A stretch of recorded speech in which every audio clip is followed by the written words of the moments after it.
తండ్రి, తల్లి గర్భంలో పుట్టక మునిపే మీరు మమ్మల్ని అందుకు స్తుతిస్తున్నాం. తండ్రి, మా తల్లి గర్భంలో మమ్మల్ని నిర్మించిన వాడు నీవే కదా.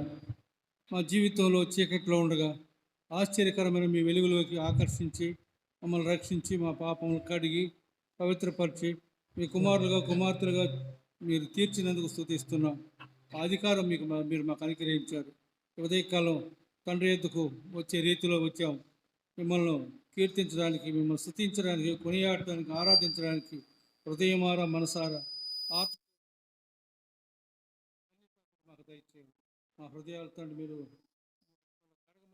ప్రార్థిస్తున్నాం. మమ్మల్ని విశ్వాసం ఆదరణలో ఉంచుకోండి. సమస్తం కలిగించండి. దురాత్మ శక్తులు శుద్ధి కలిగించండి. ప్రభావ ప్రతి బిడ్డను బట్టి స్తుతిస్తున్నాం. ఎవరు ఒకటిగా వెళ్ళిపోకుండా ఇంకా రావాల్సిన ప్రార్థిస్తున్నాం. అనేకులు తీసుకురమని ప్రార్థిస్తున్నాం. ఈ మందిరాన్ని మీ ప్రజలతో నింపమని ప్రార్థిస్తున్నాం. ఆరాధన అందరం తండ్రి ఉత్సాహంతో సంతోషంతో చేయడానికి మనం సిద్ధపరచండి. మహిమ ఘనత ప్రభువును మీకే చెల్లిస్తూ మా ప్రభు మా రక్షకుడు మీ ప్రియ కుమారుడైన యేసుక్రీస్తు నామంలో స్తుతించి ప్రార్థించడానికి వేడుకుంటున్నాం తండ్రి. ఆమేన్. మన షారోన్ గీతంలో నుండి పాట సంఖ్య 511 పాట పాడుతున్నాం. పాట పాడుతూ దేవుణ్ణి స్తుతిద్దాం.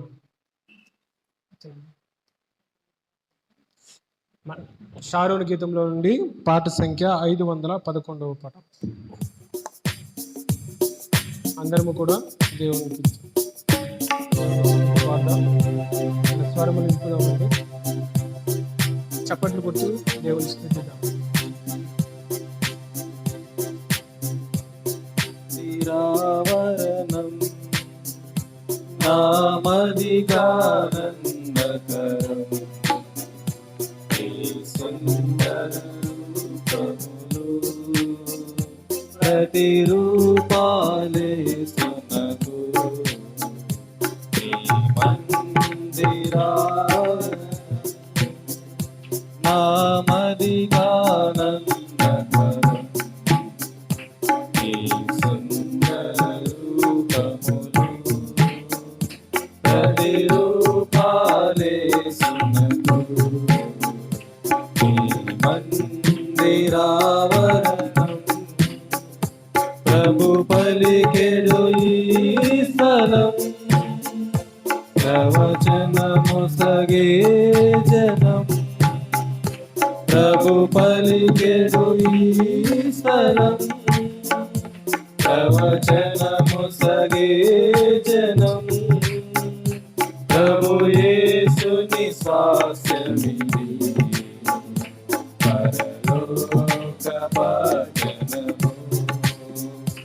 ప్రభు యేసుని స్వాస్యమిది పరలోక పట్టణము మందిరావరణం నామదిగానందకరం సుందర రూపములు ప్రతిరూపాలే సునకు మందిరావరణం విడిపించబడిన జనము వెలిగించబడిన దినము విడిపించబడిన జనము వెలిగించబడిన దినము ప్రభు యేసుని కాంతులను ప్రచురించు ఈ స్థలం ప్రభు యేసుని కాంతులను ప్రచురించు ఈ స్థలం నీ మందిరావరణం నామదిగానందకరం ఈ సుందర రూపములు ప్రతిరూపాలే సునకు నీ మందిరావరణం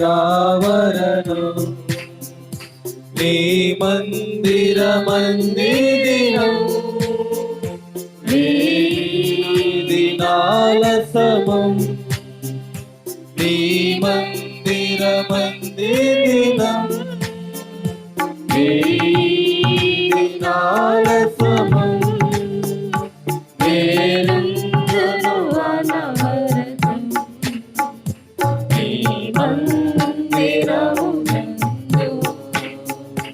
వేలుందును అనవరతం నీ మందిరమునందు నీ మందిరావరణం నామధికారందకరం ఈ సుందర రూపములు ప్రతిరూపాలేసునకు ఈ మందిరావరణం. అలాగే మన పాటల బుక్లో నుంచి 120వ పాట పాడుతున్నాం. ప్రతి ఒక్కరికి కూడా తెలిసిన పాటే. ప్రతి ఒక్కరం కూడా దేవుని స్తుతిద్దాం. అలాగే చప్పట్లు కొడుతూ సాంగ్ పాడుతాం. పాట సంఖ్య 120.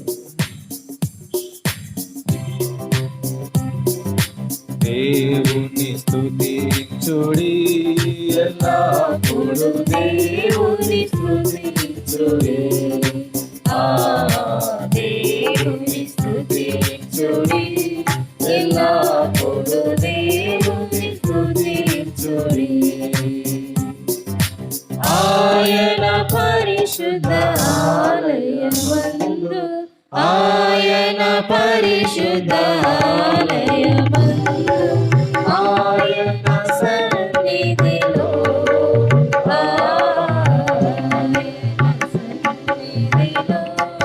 ఎల్లప్పుడూ దేవుని స్తుతించుడి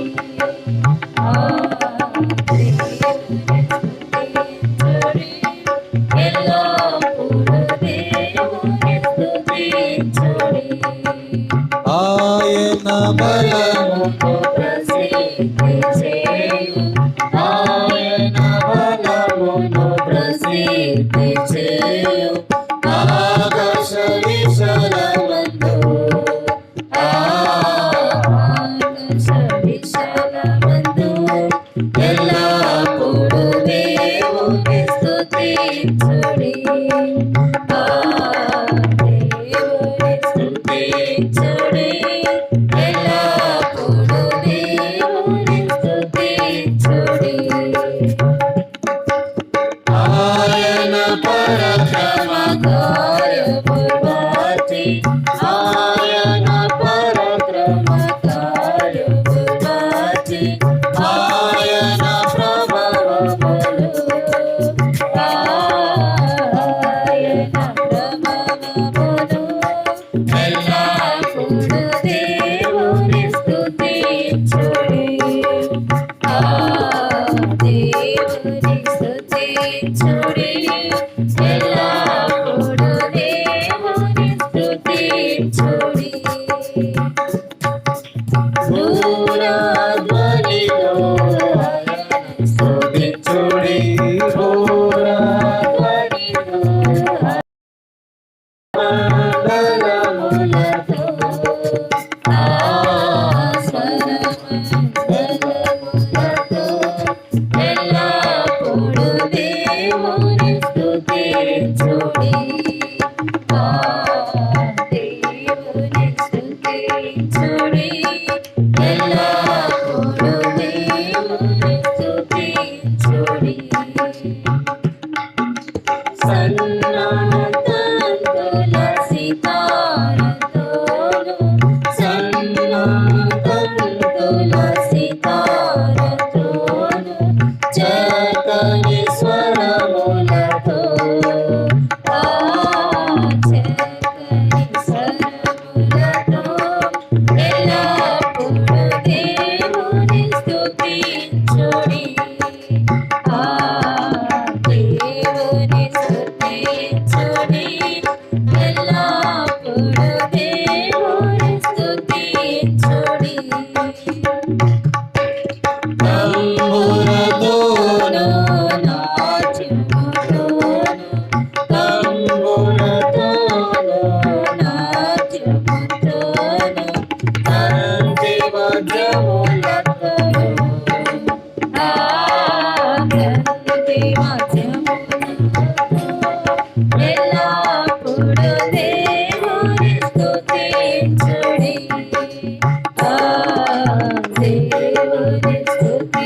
స్తుతించుడి ఎల్లప్పుడూ దేవుని స్తుతించుడి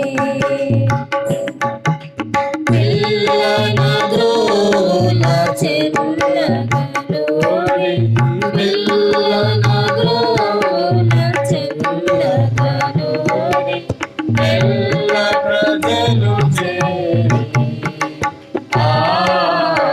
ఎల్ల ప్రజలు చేరి ఎల్లప్పుడూ దేవుని స్తుతించుడి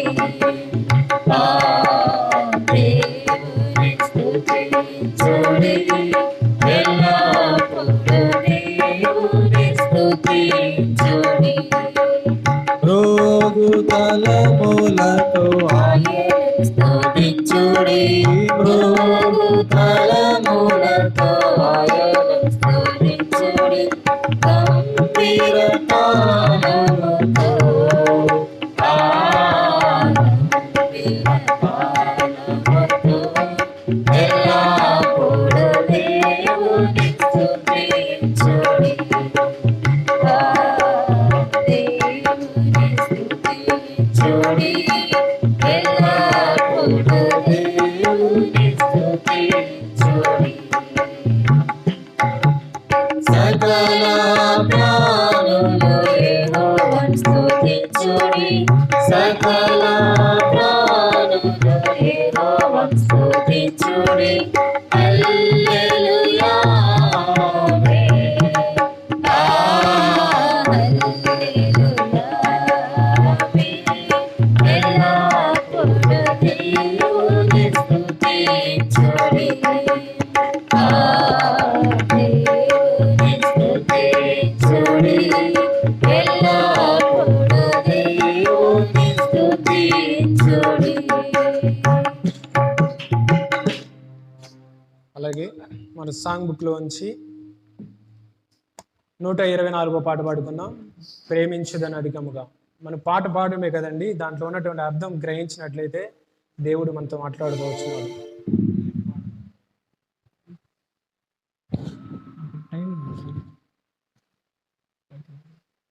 ప్రతి ఒక్కరూ కూడా పైకి లేచి నిలబడి ఈ సాంగ్ పాడుకుందాం.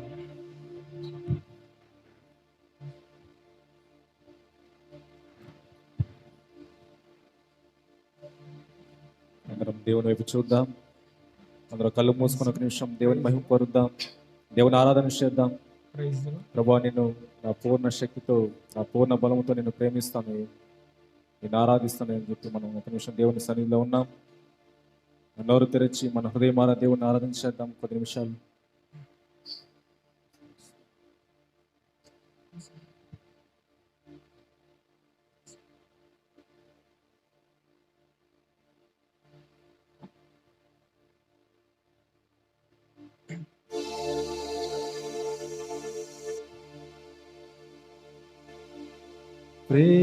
ప్రేమించేదన్ అధికముగా ఆరాధింతున్ ఆశక్తితో. అందరూ కలిసి పాడదాం. ప్రేమించేదన్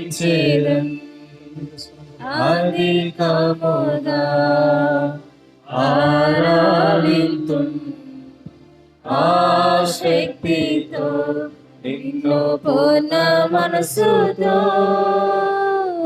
ఆరాధింతున్ పూర్ణ బలముతో ప్రేమించేదన్ ఆరాధన ఆరాధన ఆరాధన ఆరాధన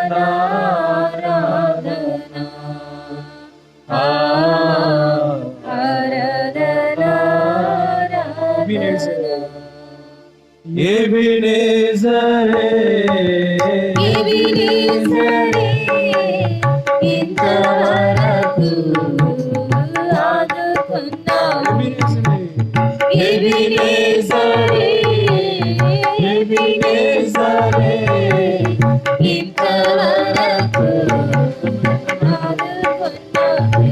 నన్ను ఇంతవరకు ఆదుకున్నావు. పూర్ణ మనసుతో పూర్ణ బలముతో ప్రేమించెదను.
అలాగే మనమందరము నిలిచినట్లయితే దేవుని వైపు చూద్దామండి.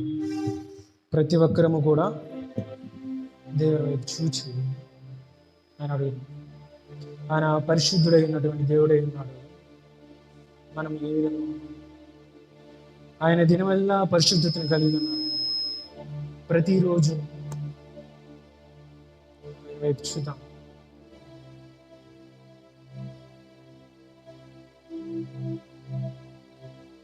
ఆయనను ఆసక్తితో పూర్ణ మనస్సుతో మనం ఆరాధించాలి.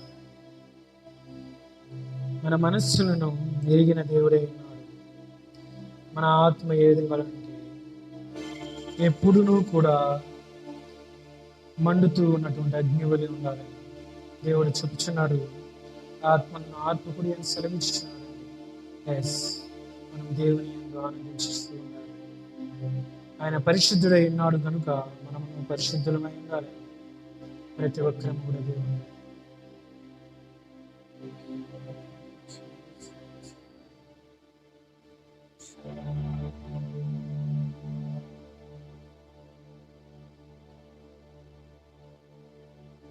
దేవుడి ఈ దినం దేవునితో మాట్లాడుకోవచ్చు.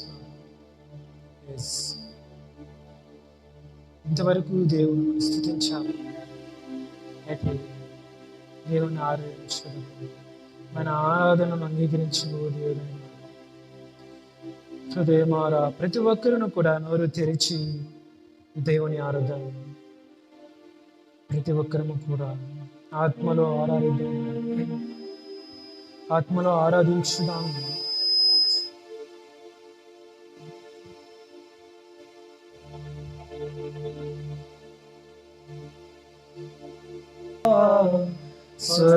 స్వస్థపరిచావి వందనమయ్యా యెహోవా రఫా, యెహోవా రఫా. దేవుడు మనం స్వస్థపరిచావి వందనమయ్యా, స్వస్థపరిచావి వందనమయ్యా. నిన్ను పూర్ణ మనస్సుతో ఆరాధింతుం, పూర్ణ బలముతో ప్రేమించేదన్. ఆరాధన ఆరాధన ఆరాధన. మనందరం చేతులెత్తి పైకి దేవుని వైపు చూస్తూ చేతులెత్తి దేవుని ఆరాధిద్దాం. అందరము కూడా దేవుని వైపు చూసినట్లయితే దేవుడు మనతో మాట్లాడబోవచ్చు. ఏ అక్కడికైతే వచ్చి ఉన్నావు దేవుడు దాన్ని తీర్చబోతున్నాడండి. యెహోవా నిసి, యెహోవా నిసి, జయమిచ్చావే వందనమయ్యా. దేవుడు నేను యెహోవా నిసి, యెహోవా నిసి, ఎవరో బలహీనతతో ఉన్నారు వారి దేవుని పై తాకబోతున్నారు. వారి హృదయం వెల్లడిపరచాలి, వారి హృదయం తేలికపరచుకోవాలి, దేవునికి సమర్పించుకోవాలి. దేవునికి తాకబోతున్నారు ప్రతి ఒక్కరు.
వచ్చినటువంటి భాషలో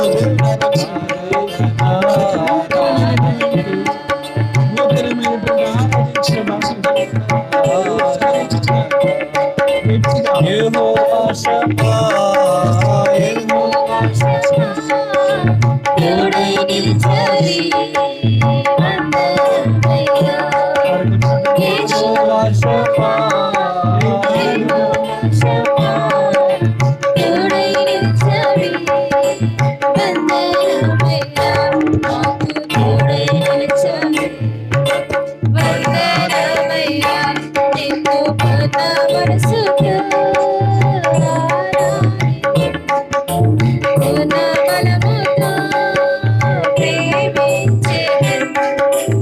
ఆరాధన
అంగీకరించాలి దేవుడు.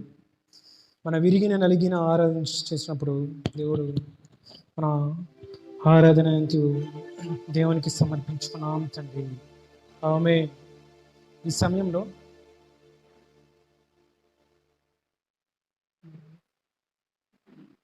మనందరం కూర్చున్నట్లయితే ఈ సమయంలో పాస్టర్ సుందరరాజు అంకుల్ గారు వచ్చి మనకు వాక్యాన్ని అందిస్తారండి.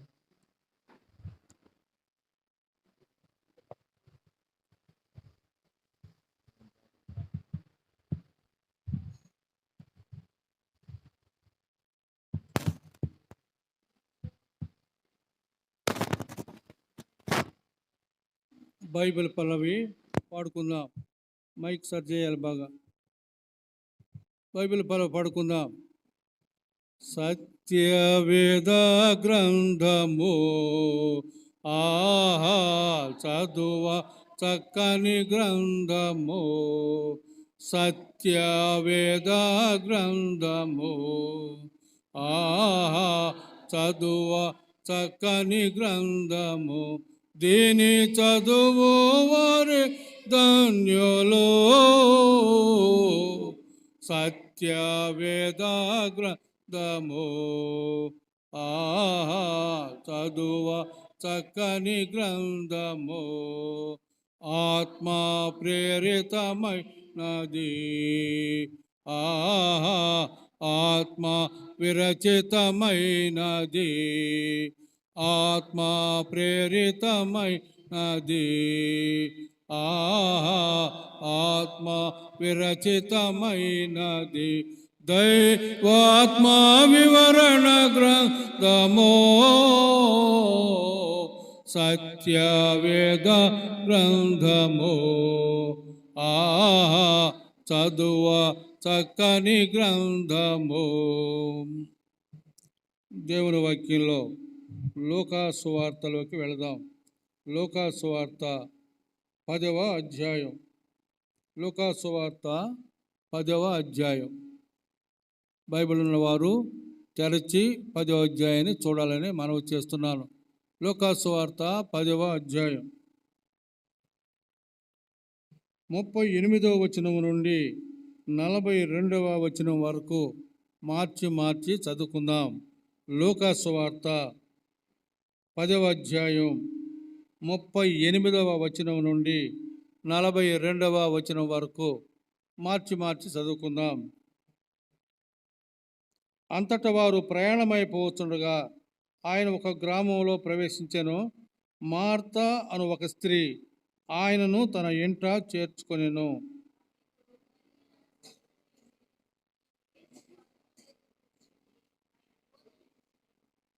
మార్తా విస్తారమైన పని పెట్టుకొనుట చేత తొందరపడి ఆయన ఎదుకు వచ్చి, ప్రభువా, నేను ఒంటరిగా పని చేయుటకు నా సహోదరి నన్ను విడిచిపెట్టినందున నీకు చింత లేదా? నాకు సహాయం చేయమని ఆమెతో చెప్పుమనెను.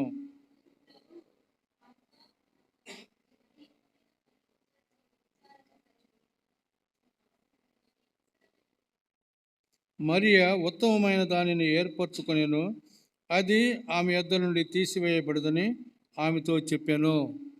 ప్రార్థన చేసుకుందాం. ప్రేమగల తండ్రి, పరిశుద్ధమైన దేవ, మీ ఘనమైన నామానికి స్తోత్రములు వందనములు చెల్లిస్తున్నాం. మీరు మమ్మల్ని ప్రేమించి రక్షించినందుకు స్తుతిస్తున్నాం. మమ్మల్ని సంఘంగా చేర్చుకున్నందుకు స్తుతిస్తున్నాం. అలాగూ తండ్రి, ఈ సంఘము మీ భార్యని ఒక రోజున మధ్యాకాశంలో వివాహం చేసుకోవడానికి మీరు ఇష్టపడుతున్నందుకు స్తుతిస్తున్నాం. ముందుగానే మీతో ప్రదానం చేయబడ్డాం. అందుకొరకు మేము మిమ్మల్ని గణపరుస్తున్నాం. మేము మీ వారం తండ్రి, మీరు చెప్పినట్టు మేము వినాలి. మీరు మా భర్త, మీరు మా శిరస్సు, మా సొంత ఇష్టం నెరవేర్చుకునే మనస్సు మాలో తొలగించండి. మీ వాక్యం వింటుండగా భయముతో వణుకుతో జాగ్రత్తగా ఆలకించడానికి మాకు సహాయం చేయండి. పరిశుద్ధాత్మ తండ్రి, మా మధ్య మీరు సంచారం చేయండి. అవసరమైన వాక్కు దయచేయండి. ప్రతి బిడ్డకు తండ్రి కావలసిన మీ వాక్యం అనుగ్రహించి ఆత్మలో బలము తృప్తి అనుగ్రహించండి. తగిన హెచ్చరికలు అనుగ్రహించండి. తగిన ఉపదేశం అనుగ్రహించండి. మీ బోధ అనుగ్రహించండి. మాతో మాట్లాడండి. బలహీనంగా వచ్చి బలంగా పోవడానికి సహాయం చేయండి తండ్రి. నాయన మనసులో నెమ్మది తనముతో వచ్చి మనసులో సంపూర్తిగా నెమ్మది, సంతోషం, సమాధానం పొంది ఇక్కడి నుంచి వెళ్ళటానికి సహాయం చేయండి. మీ సన్నిధి మాతో ఉంచమని మీ నామానికి మమ్మల్ని అందరినీ అప్పచెప్పుకుంటూ తీసుకొచ్చిన ప్రతి బిడ్డను బట్టి మీకు స్తోత్రాలు చెల్లిస్తూ మా ప్రభు మా రక్షకుడు మీ ప్రియకుమారుడైన యేసు క్రీస్తు నామంలో ప్రార్థించి స్తుతించి అడిగి వేడుకుంటున్నాం తండ్రి. ఆమేన్. దేవుడు మనం చదువుకున్న వాక్య భాగాన్ని మన వినికిడిలో దీవించునుగాక. ఆమేన్. వాక్యము జాగ్రత్తగా వినాలి. అటు ఇటు తిరగటం కానీ ఏదో ఆలోచనలు కానీ ఉండకూడదు. పిల్లలతో ఆడుకోవటం కానీ ఇటువంటివి చేయకూడదు. ఒకవేళ పిల్లల సై చూడాలన్నా మనసు మాత్రం, చెవి మాత్రం వాక్యం మీదనే ఉండటం మనం నేర్చుకోవాలి. సరే, ఈ భాగము ఈరోజు మనకు క్రొత్త చదువు. మనకు కొత్తదే, పాతదేనా? పాతదే. కానీ ఈ ఈ భాగంలో నుంచి కొన్ని విషయాలు మనము నేర్చుకుందాం. యేసు ప్రభువారు ఉన్న కాలంలో ప్రతి గ్రామము తిరిగేవాడు. ప్రతి గ్రామం. నేను మారు మనసు పొందినప్పుడు 3 నెలలు సెలవులు వస్తాయి. 3 నెలల సెలవులు అంటే క్వార్టర్లీ హాలిడేస్ వచ్చినప్పుడు యేసుదాస్ గారు ముందుగానే కార్డు రాసే, అప్పట్లో సెలవులు లేవు, కార్డు రాసేసేవాడు, మీరు రావాలి ఎక్కడికని. ఎందుకంటే అక్కడికి వెళ్ళిన తర్వాత సువార్త సేవ, గ్రామ గ్రామాలు నడిచి నాకు అంత అనుభవం లేదు కాబట్టి నేను బాధపడేవాడిని. అందులో కొన్ని రోజులు జ్వరంతో ఉన్నాను, వెళ్ళాల్సి వచ్చింది. ఒక్కొక్కరికి ఒక్కొక్క పెట్టి ఇస్తారు. పెట్టి నిండా కరపత్రాలు, పుస్తకాలు. ఒక పర్యాయం అయితే గూడూరుకి టు రాపూరు, గూడూరు నుంచి రాపూర్కి వెళ్ళాలి. ఆ సందర్భంలో ఛార్జీలు ఇచ్చారు. గూడూరు రాపూర్ ఛార్జీ ఎంతో ఆ ఛార్జీ మాత్రం ఇచ్చారు. ఇకనేమీ లేదు. మీరు కూడా ఏమీ లేకుండా రండి, ఏమి తెచ్చుకోకూడదు, ఖాళీ జోబులు, ఖాళీ అన్నీ ఖాళీగా ఉండాలి. ప్రభు పరిచయం చేయబోతున్నాం. అప్పుడు గూడూరులో ఎక్కి రాపూర్లో దిగిన తర్వాత ఎవరెవరు బాక్సులు వాళ్ళకి ఇచ్చేశారు. ఇందులో కరపత్రాలు, చిన్న చిన్న పుస్తకాలు, మత్తయి సువార్త, మార్కు సువార్త అవి ఉండేటివి. ఇంకా కొన్ని భక్తుల చరిత్ర పుస్తకాలు ఉండేటివి. అవి తీసుకెళ్ళి అమ్మాలి, అవి పంచాలి. అమ్మితే వచ్చిన డబ్బుతోనే మీరు ఛార్జీ పెట్టుకొని రావాలి. లేకపోతే రాపూర్ నుంచి గూడూరుకి ఎట్లా రావాలా? నడిచే రావాలి మీరు. అది ఆర్డర్స్. అర్థం కాల నాకు. అంటే యేసు ప్రభువు మనకు బైబిల్ మాదిరి. యేసు ప్రభు ఎలా చేశాడు? ఆయన నడిచి వెళ్ళాడు. ఇప్పుడు ఒక ఊరు అనుకుంటాం. అప్పుడు ఏం చేస్తాం మనము? ఆటో పెట్టండి, ఆటో రాలేదే, ఆటో పిలవలేదా అనుకుంటాం. ఇంకా ఒక ఆటో చాలదే, 2 ఆటోలు, లేక ఇంకేదైనా బండి, పెద్ద బండి, టాటా సుమో పెడితే బాగుంది. అప్పుడు వెళ్ళేటప్పుడు ఈ గ్రామాలన్నీ తప్పించుకొని పోయి ఏ గ్రామం ఆ గ్రామంలో సువార్త చెప్పి వస్తాం. కానీ ప్రభు అలా కాదు. ప్రతి గ్రామం గుండా ప్రతి గ్రామాన్ని ఆయన దర్శిస్తూ, సువార్త ప్రకటిస్తూ, రోగులను బాగు చేస్తూ, దయ్యాలను వెళ్ళగొడుతూ ఉండేవాడు. అది క్రమమైన పద్ధతి. అయ్యా, అదే పద్ధతి ఎందుకు? ఇప్పుడు టెక్నాలజీ పెరిగిపోయింది కదా, ఇన్ని సౌకర్యాలు వచ్చాయి కదా అని అనుకుంటాం మనం. వాస్తవమే. కానీ ప్రతి వ్యక్తిని మనము దర్శించాలంటే, ప్రతి కుటుంబం దర్శించాలంటే ఎలా జరగాలి పరిచర్య? చెప్పండి. కాలినడకన పోవాలనా, లేక వాహనాల మీద పోవాలనా? కాలినడకన పోతేనే. అంతేకాదు, ఈ వీధికి అట్టబెట్టిస్తారు. ఒక్కొక్క వీధికి ఒక్కొక్కరిని పెట్టేస్తారు. ఈ వీధిలో ప్రతి కుటుంబాన్ని దర్శించు. అంతే. ప్రతి కుటుంబానికి వాళ్ళు ఇష్టపడమైన ఇవ్వటం. బాబు, మా దగ్గర పుస్తకం ఉంది, కొనుక్కోండి అంటే వాళ్ళు కొనుక్కునేవాళ్ళు. వాళ్ళు కొనుక్కోకపోతే ఏం చేయాలా అనుకునే ఆలోచన వచ్చేది. కానీ వాళ్ళు కొనేవాళ్ళు. ఆ డబ్బులు జాగ్రత్తగా వేసుకునేవాళ్ళు. ఎంత వచ్చిందో చూసుకుంటూ ఉండేది. ఛార్జీకి సరిపోతుందా లేదా. రాపూర్లో దిగిన తర్వాత పొదలకూరు నడవాలి. ఎంత దూరం నడవాలంటే చాలా దూరం, మైళ్ళు. ఉదయం దిగేసాము. అప్పటి నుంచి నడిచి నడిచి నడిచి నడిచి నడిచి గ్రామంలో ఒక ఆయన ఉన్నాడు. మమ్మల్ని చూసి కర్రులు అంటే నాగేలకి, అరకలకి, అంటే పొలం దున్నేదానికి అవన్నీ తయారు చేస్తున్నారు కంసాలోళ్ళు. ఒక ఆయన లేచి అన్నా రండి రండి రండి అంటే ఇంటికి తీసుకుపోయినాడు. అప్పటికి 11 అయింది, 11:30 అయింది. అన్నా నాదమ్మా అని ఏమో పెడతాడనుకుంటే అంబలి బస్సుకొచ్చాడు ఒక్కొక్క గ్లాసుకి. సరే, అలవాటు లేకపోయినా తాగాల, ప్రతిదీ నేర్చుకోండి. అది అయిన తర్వాత మీరు ఇంతమందికి, మేము ఒక 15 మంది ఉన్నాం, ఇంతమందికి నేను ఆహారం పెట్టలేను. మా బంధువులు ఉన్నారు, ప్రతి ఇంటికి ఇద్దరిని పెట్టేస్తాను, అక్కడ భోంచేయండి అన్నాడు. మా కూర్చున్న లీడర్ ఏమన్నా అంటే, మా ప్రభు అటు చెప్పలేదు, మీరు ఎక్కడికైనా వెళ్ళినప్పుడు ఒక ఇంట్లోనే ఉండాలా, ఆ ఇంట్లో నుంచి బయటికి ఎక్కడ పోదు, ఇంటింటికి తిరగకూడదు, మీరు ఒక ఇంట్లోనే ఉండాలి. అయ్యా నాకు అంత శక్తి లేదు అన్నాడు ఆయన. మీ 15 మందికి వండి పెట్టే శక్తి లేదు. అవును, నీకు ఎట్లొచ్చింది ఈయన యేసుప్రభు నమ్మకం అంటే, చెన్నై ఆసుపత్రిలో నా భార్య బాగా లేకుండా ఉంటే అక్కడ నర్సులు చేసిన పరిచర్య, వాళ్ళు చేసిన ప్రార్థనలు, వాళ్ళు చెప్పిన వాక్యం విన్నాము. యేసుప్రభువే సత్యమైన దేవుడు అని అర్థమైంది. కాబట్టి యేసుని మేము నమ్ముకున్నాము. అయితే మా బంధువులందరూ నమ్మరు, కానీ మా మనసుల్లో యేసుప్రభు ఉన్నాడు. ఇట్లా మాట్లాడినాడు. ఇక అక్కడి నుంచి బయలుదేరితే ఎంత బాధ అయిందంటే, మళ్ళీ ఎత్తుకున్నా పెట్లు.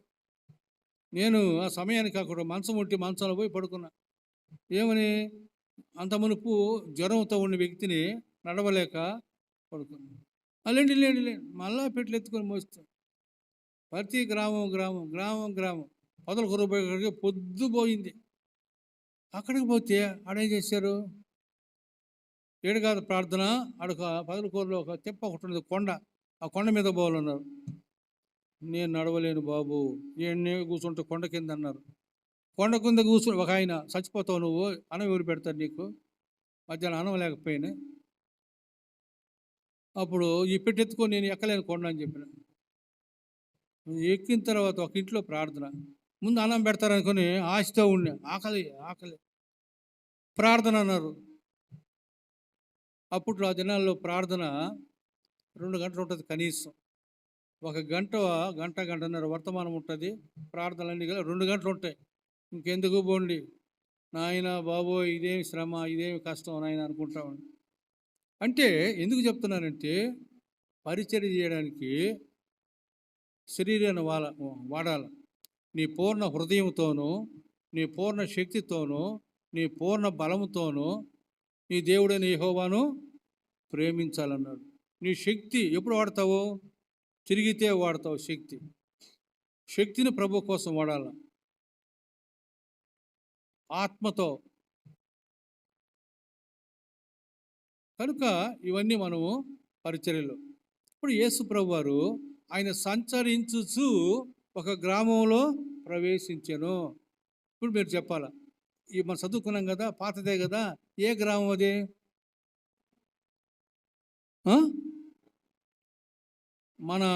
మన మందిరం పేరేనండి, బేతని.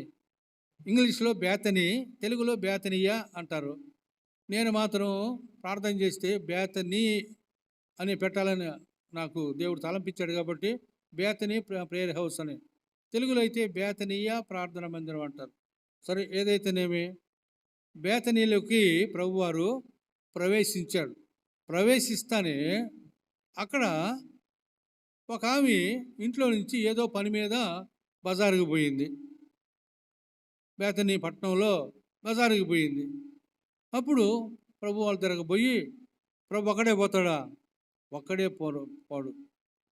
పరిచర్యకు పోయేవాడు ఒక్కరిగా పోకూడదు, ఏ ఇంటికి ఇద్దరుగా పోవాలి.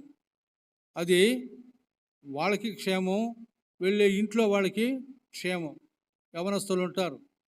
ఒంటరిగా ఉంటే సాతానుడు దాడి చేస్తాడు మన మీద. జాగ్రత్తగా ఉండాలి. కనుకని యేసు ప్రభు తోడ 12 మంది, ఈయన ఒకడు 13 మంది. ఒక ఆమె మా ఇంటికి రా అని పిలిచింది. ఎవరు ఆమె చెప్పమ్మా, గట్టిగా చెప్పొద్దా? మార్త పిలిచింది. అసలు ప్రభువు ఎందుకు వచ్చాడు ఆ ఊరికి? ఎందుకు వచ్చాడు? నిద్ర వస్తుందా? నడిచి వచ్చాము ఎండలో, నిద్ర వస్తుందా? ప్రార్థన చేసుకుంటా రావాలి. ప్రభువా, నిద్ర రాకూడదు ప్రభువా, అలసిపోకూడదు ప్రభువా, నీ వాక్యం వినాలి ప్రభువా, ఆశతో రావాలి. నిర్లక్ష్యంగా వస్తే ఎట్టొచ్చినామో అటు పోతాం ఇంటికి, ఏమీ పొందలేం. ఎవరి కోసం వచ్చాడు అక్కడికి? ఎవరు చెప్తారు? మరియమ్మ కోసం వచ్చాడు. ఎందువల్ల మరియమ్మ కోసం వచ్చాడు? మరియమ్మ యేసు ప్రభువుని ఎరిగింది, మారు మనసు పొందింది. ఆమె మనసు ఎట్లుంటుందంటే వాక్యం అంటే చాలా ఆశ. వాక్యం వినాలి. వాక్యం అంటే ఎవరు? యేసయ్య. ఆది యందు వాక్యం ఉండెను, వాక్యము దేవుడై ఉండెను, వాక్యము దేవుని యొద్ద ఉండెను, సమస్తము ఆయనకు మూలముగా కలిగినదేదో ఆయన లేకుండా కలగలేదు. వాక్యమే. కాబట్టి వాక్యం వినాలని ఆశ. మారు మనసు పొందినప్పుడు ఆశ అధికంగా ఉంటుంది. అయితే మనం ఆశను కాపాడుకోలేం. ఆశను కాపాడుకున్న వాళ్ళు జాగ్రత్తగా వాక్యం వింటారు.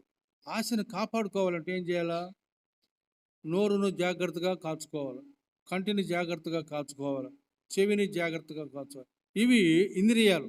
వీటిని జ్ఞానేంద్రియాలు అంటారు. చర్మం, ఇవన్నీ కూడా. వీటిని జాగ్రత్తగా మనం కాచుకోవాలి. సాతానుడు వీటి ద్వారా లోపలికి వచ్చేస్తాడు.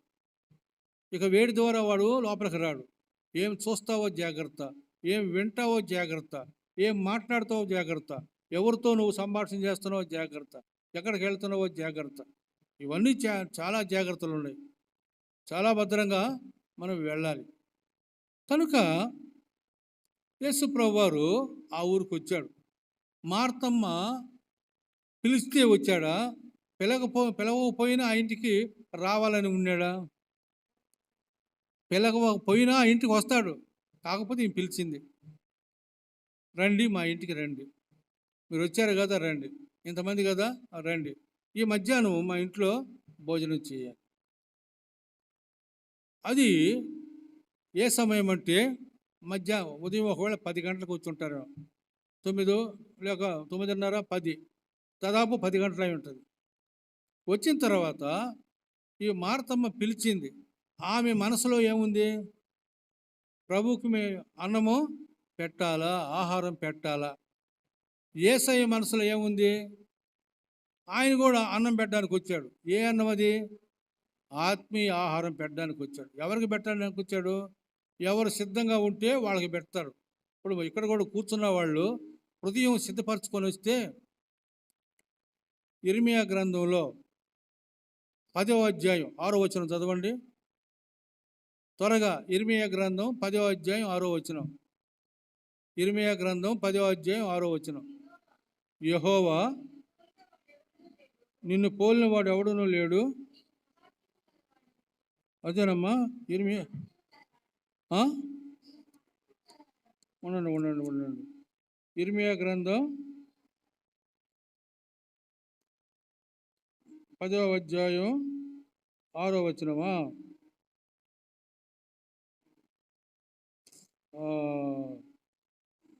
నేనే తప్పు చెప్పిన. 6వ అధ్యాయం 10వ వచనం. ఇది చెప్పబడింది. యెరెమీయా గ్రంథం 6వ అధ్యాయం 10వ వచనం. విందురని నేను ఎవరితో మాట్లాడేదను, ఎవరికి సాక్ష్యం ఇచ్చేదను, వారు వినుటకు తమ మనస్సు సిద్ధపరచుకొనరు, గనుక వినలేకపోయిరి. ఇదిగో వారు యెహోవా వాక్యమందు సంతోషము లేనివారై దాని తృణీకరింతురు. చాలు, దానిని తృణీకరిస్తురా. ప్రభు చెప్తున్నాడు మాట. మనసును సిద్ధపరచకుండా ఇక్కడికి వస్తే, మనసును సిద్ధపరచుకోకుండా వస్తే నువ్వు వాక్యం వినవు. వాక్యం అంటే ఇష్టం లేదు, వాక్యంలో సంతోషం లేదు. కాబట్టి అదేం రాయబడింది, వాక్యాన్ని వాళ్ళు తృణీకరించి వెళ్ళిపోతారంట ఇక్కడి నుంచి పోయేటప్పుడు. ఏమో చెప్పుకుంటున్నాళ్ళే, విన్నట్టే ఉంటారు కానీ వినరు. కొన్నిసార్లు మీ అనుభవం ఏందో కానీ కొంతమంది వస్తారు మాట్లాడడానికి, నాకు ఇష్టం లేకుండా ఉంటే ఇట్లా ఇట్లా ఇట్లా ఇట్లా తల ఊపుతూ ఉండేది. ఇప్పుడు ఏం చెప్తున్నాడో వినేదిలే, దగ్గరే ఉంటాడు, మాట్లాడుతుంటాడు. అంతా అయిన తర్వాత సరేలేండి, సరేలేండి, సరే పోయేసిరండి అని చెప్తుంటాం. నేనే కాదు, మనలో కూడా ఇట్టే అనుభవాలు ఉంటాయి లేదా చెప్పండి, ఉంటాయి లేదా? వింటూ ఉంటాము కానీ విన్నట్టే ఉంటాం. దేవుని సన్నిధికి వచ్చి వినినట్టే ఉంటాం, వినం. అది మన స్వభావం. ఎందుకంటే మనసును సిద్ధపరచుకొని రాలి. దేవుని సన్నిధికి వెళ్తున్నాం, వచ్చేటప్పుడు స్నానం చేసి వస్తాం, బట్టలు మంచిగా వేసుకొని వస్తాం. ఈ సిద్ధపాటు ఉంది. అంతరంగ సిద్ధపాటు ఏంది? సిద్ధపాటులేనే లేదు. ఇంట్లో ప్రార్థన లేదు. వచ్చేటప్పుడు దారిలో ప్రభువా నీ సన్నిధికి వెళ్తున్నాను, నన్ను క్షమించు, గత వారంలో ఎక్కడ తప్పు చేశాను, ఎక్కడ మాట్లాడాను. హృదయం సిద్ధపరచుకోకుండా మనసు సిద్ధపరచుకొని నువ్వు పాడుతూ ఉంటే దేవుడు అసహించుకుంటాడు. నీ వైపు చూడడు. మనం ఆరాధించిన పాటలు పాడిన ఏం చేసినా ప్రభువు ఇష్టపడడు, ఆయన పక్కకు తిప్పుకుంటాడు. అంతేకాదు అట్టటోళ్ళు కూర్చున్న వాక్యాన్ని తృణీకరించి వెళ్ళిపోతారు.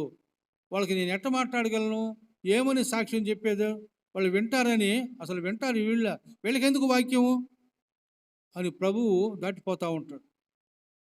ఎవరో అన్యులకి, కొత్తగా మారు మనసు పొందిన వాళ్ళకి, హిందూ కుటుంబాలు వచ్చిన వాళ్ళకి చాలా ఆశ ఉంటుంది.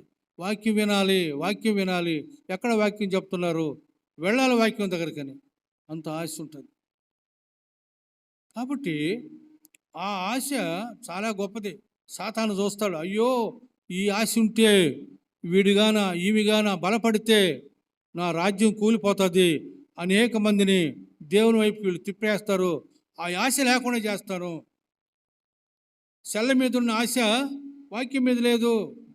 ఎంతకాలమైనా ఎంతసేపు అయినా చూస్తూ ఉంటారు, సెల్లు గంటలు అయిపోతూ ఉంటుంది, వాక్యం దగ్గర ఉండరు, వాక్యం వినరు. ఈ రోజుల్లో వాక్యం సమృద్ధిగా వస్తూ ఉంది. సెల్లలో కూడా వాక్యం వినొచ్చు, కూర్చొని పాటలు కూడా వినొచ్చు. కానీ సెల్ల తిప్పి లోక సంబంధమైన వాటి మీద మనసు వస్తే అప్పటికి హుషారైపోతాం.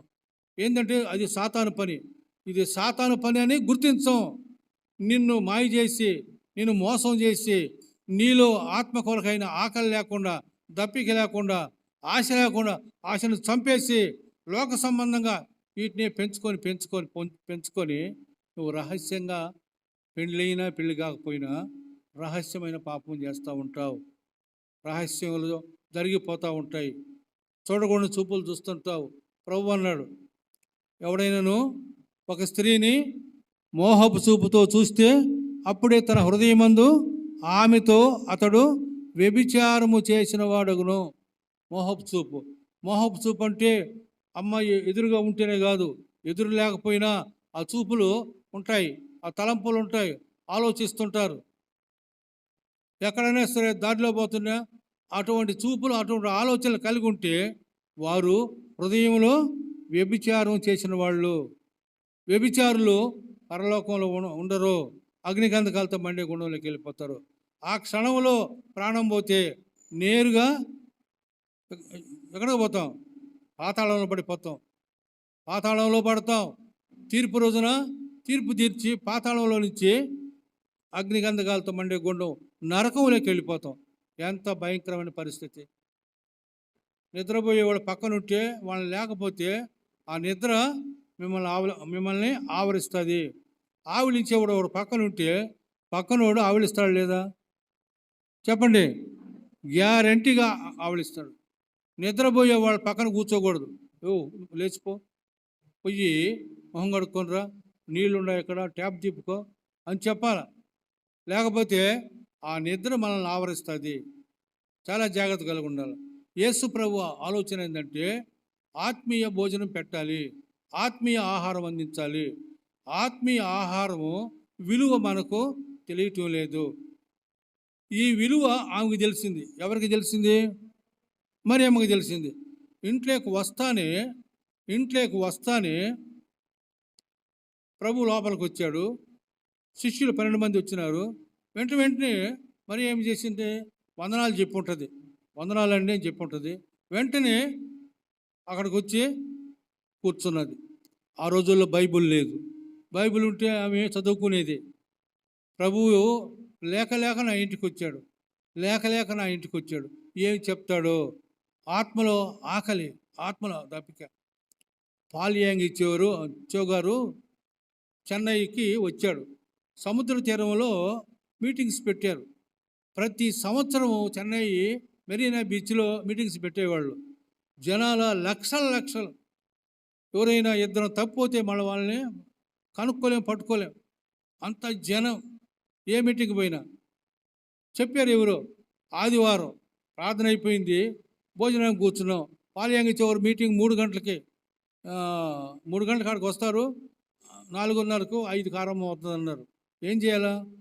ట్రైనా 11:45 ట్రైన్ ఉంది రెడీగా. 11:45 ట్రైన్. అన్నం కాడ కూర్చున్నా. ఇక సగం అన్నం వదిలేసినాం, చేసినాం. తర్వాత భాస్కర్ అనే బ్రదర్ ఇక్కడికి వస్తుంటాడు. ఆయన, బావా నేను వెళ్తున్నాను, ట్రైన్ ఆపుతానులే అని అన్నాడు. సరే ఆపు చూద్దామని. ఆ తర్వాత గబగబు నేను చేయగడుక్కొని ఆ నుంచి పరుగు బైబిల్ ఎత్తుకొని ఒకటే పరుగు స్టేషన్కి వచ్చాం. బండి కదిలేసింది. భాస్కరు టంటా ఉన్నాడు. బండి నెమ్మదిగా కదులుతుంది. ఆయన ట్రైన్ డ్రైవర్తో తర్వాత నెమ్మది చేశాడు. ఆయన వెంటనే ఎక్కేసాం. ఆయన ముందుగా పోయాడు కాబట్టి టికెట్లు కొనుక్కున్నాం, ఎక్కేసినాము. 9 తర్వాత బస్సులు లేవు తిరిగి రావడానికి. 10:30, 10:30 అయింది. ఎట్లా రావాలా?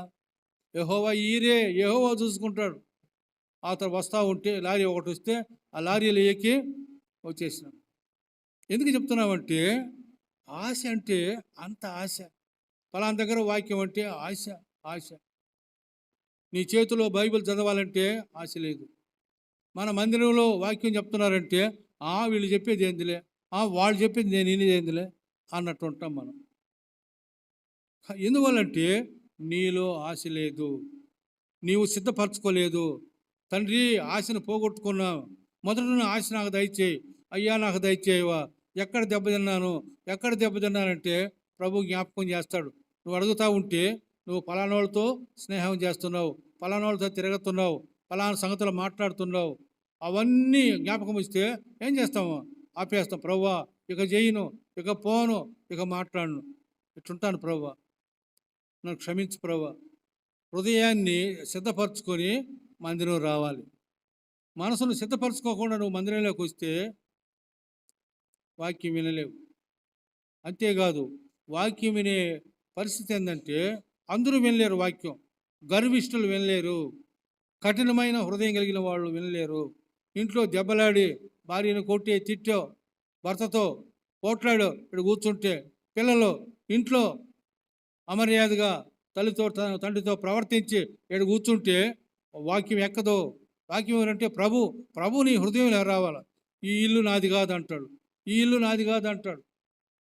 ఒక శాస్త్రుడు ఇచ్చి, ప్రభువా నువ్వు ఎక్కడికి పోయినా నీతో వస్తానంటే, అయ్యా నక్కలకు బొరియలు ఉన్నాయి, ఆకాశ పక్షులకు గూళ్ళు ఉన్నాయి, మనిషి కుమారుడు తలవాల్చుకోవడానికి స్థలం లేదయ్యా అంటే ఏమని? నువ్వు నాతో వస్తున్నావు, నీ హృదయంలో నాకు చోట్లేదు. నక్కలంటే ఎవరు? నక్క మోసగట్టె, మోసం హృదయంలోకి. నక్కలు, సైతానికి నీ హృదయంలో చోటు ఉంది, నక్కలకు చోటు ఉంది, ఆకాశ పక్షులకు చోటు. ధైర్యంగా చెప్పగలమా? ఇంటి దగ్గర సిద్ధపడాలి. ప్రతి ఒక్కరిని క్షమాపణ అడగాలి. ఏదైనా భేదాభిప్రాయం ఉంచుంటే వాళ్ళని క్షమాపణ కోరాలి. కొంతమంది భార్యని తిడతారు, ఎట్టంటే మాట్లాడతారు. ఎవడిచ్చాడు నీకు అధికారం? నీకు సహాయకరంగా ఇచ్చాడు దేవుడు. దేవా భార్యని ఇచ్చింది నీకు స్తోత్రం అని చెప్పుకోవాలి, గౌరవించాలా, ప్రేమించాలా. ఇటువంటివి మనం నేర్చుకోకపోతే మన మనసు సిద్ధంగా ఉండదు. భర్తతో మర్యాదగా, కుటుంబంలోనే మర్యాదలు నేర్చుకోవాలి, కుటుంబంలోనే పద్ధతులు నేర్చుకోవాలి. చూడండి, యాకోబు పత్రికలకు వెళదాం. యాకోబు పత్రిక ఒక మాట జ్ఞాపకం చేస్తాను. హెబ్రీ పత్రిక ప్రక్కన యాకోబు పత్రిక ఉంటుంది. హెబ్రీకి రాసిన పత్రిక ప్రక్కన యాకోబు పత్రిక ఉంటుంది. 1వ అధ్యాయంలో ఒక మాట జ్ఞాపకం చేస్తాను.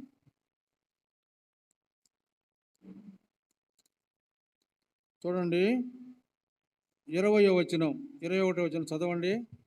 ఎందుకనగా నరుని కోపము దేవుని నీతిని నెరవేర్చదు. ఉండండి, సహజంగా మనం కోపడతాము. కోపడ్డ వాళ్ళు ఏం చేస్తాము? కొట్టడమో తిట్టడమో ఏదో చేస్తాం. నరుని కోపము దేవుని నీతిని నెరవేర్చదు. తర్వాత అందుచేత సమస్త కల్మషమును విర్రవీగుచున్న దుష్టత్వమును మాని అంటే ఉండండి, సమస్త కల్మషము ఏమేమి రోతుందో నీ బ్రతుకులో, అది విర్రవీగుచున్న దుష్టత్వం, గర్వం, లెక్కలేంతనంగా ఉంటుంది. వాడెవుడు వీడెవుడు అనే సంగతి అట్టుంటుంది మన మనసు. లెక్కే పెట్టడం. సమస్త కల్మషమును విర్రవీగుతున్న దుష్టత్వమును మాని, తర్వాత లోపల నాటబడి మీ ఆత్మలను రక్షించుటకు శక్తిగల వాక్యమును. వాక్యం అంట నాటబడాలంట. ఎక్కడ నాటబడాలా? హృదయంలో నాటబడాలి. వాక్యము హృదయంలో నాటబడాలంటే ఎట్టుండాలి? హృదయము అక్కడనే వ్రాయబడింది. నాటబడి, తర్వాత మీ ఆత్మలను రక్షించుటకు శక్తి కలిగిన వాక్యమును సాత్వికముతో అంగీకరించుడి. వాక్యం వినటానికి సాత్వికమైన మనస్సు లేకపోతే నువ్వు వాక్యం వినలేవు. సాత్వికమైన మనస్సు. ఒకసారి ఒక దైవ సేవకుడు వచ్చాడు. అప్పుడు నేను చిన్న వయసులో ఉన్నాను, వాక్యం చెప్తున్నాను కానీ అంత ఆత్మీయ ఎదుగుదల లేదు. బ్రదర్, పరిశుద్ధంగా ఉండాలంటే ఏం చేయాలా? పరిశుద్ధత ఎట్లా? ఇది అనేది నేను చాలా శోధనలో చాలా విషయాల్లో జారిపోతున్నాను అని అంటే, అని ఏమన్నా అంటే, పరిశుద్ధత అంటే నువ్వు అనుకుంటే వచ్చేది కాదు అని ఒక ఉదాహరణ చెప్పాడు. వినండి జాగ్రత్తగా. వినేవాళ్ళు సినిమాలో హాల్లోకి పోయి తల దించుకుంటారా, తల పైకి ఎత్తారా? ఆ మాటకి జవాబు చెప్పండి. పైకి ఎత్తుతారు. తల దించుకోవటం కాదు, పైకి ఎత్తడం చూస్తూ ఉంటారు.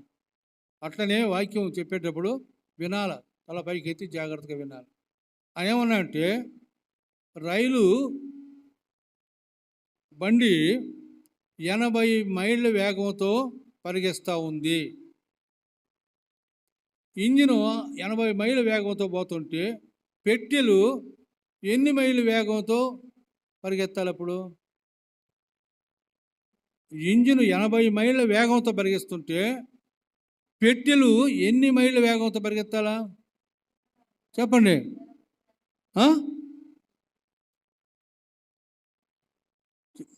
గట్టిగా చెప్పండి. 50. అదే వేగం. ఇంజిన్ 80తో పరిగెత్తుంటే పెట్టి 80తోనే పరిగెత్తాలి. ఎందువల్ల పెట్టి పరిగెత్తలేకపోతుంది అంటే, పెట్టికి ఏముంటాయంటే లింకులు ఉంటాయి.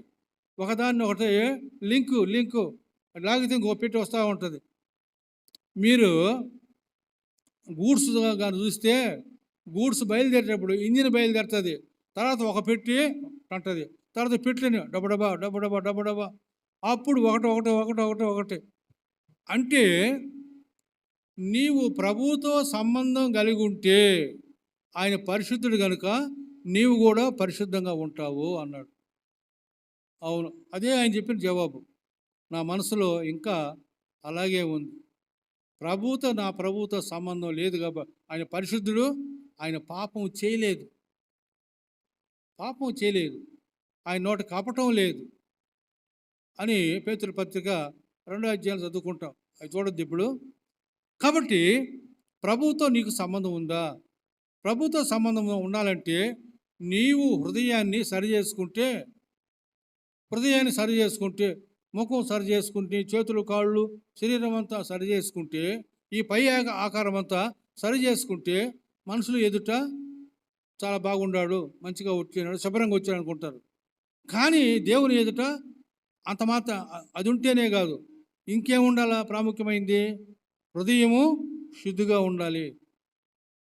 చూడొద్దు, మత్తయి సువార్త 5:8 ఏమని రాయబడిందంటే, హృదయ శుద్ధి గల వారు ధన్యులు, వారు దేవుని చూస్తారు. నీ శరీరం బాగలేకపోతే నువ్వే శుభ్రం చేసుకోగలవు, సోపుతో గడుక్కోగలవు, అని చేసుకోగలవు. నీ హృదయం చెడిపోతే నీ వల్ల ఏమవుతుంది?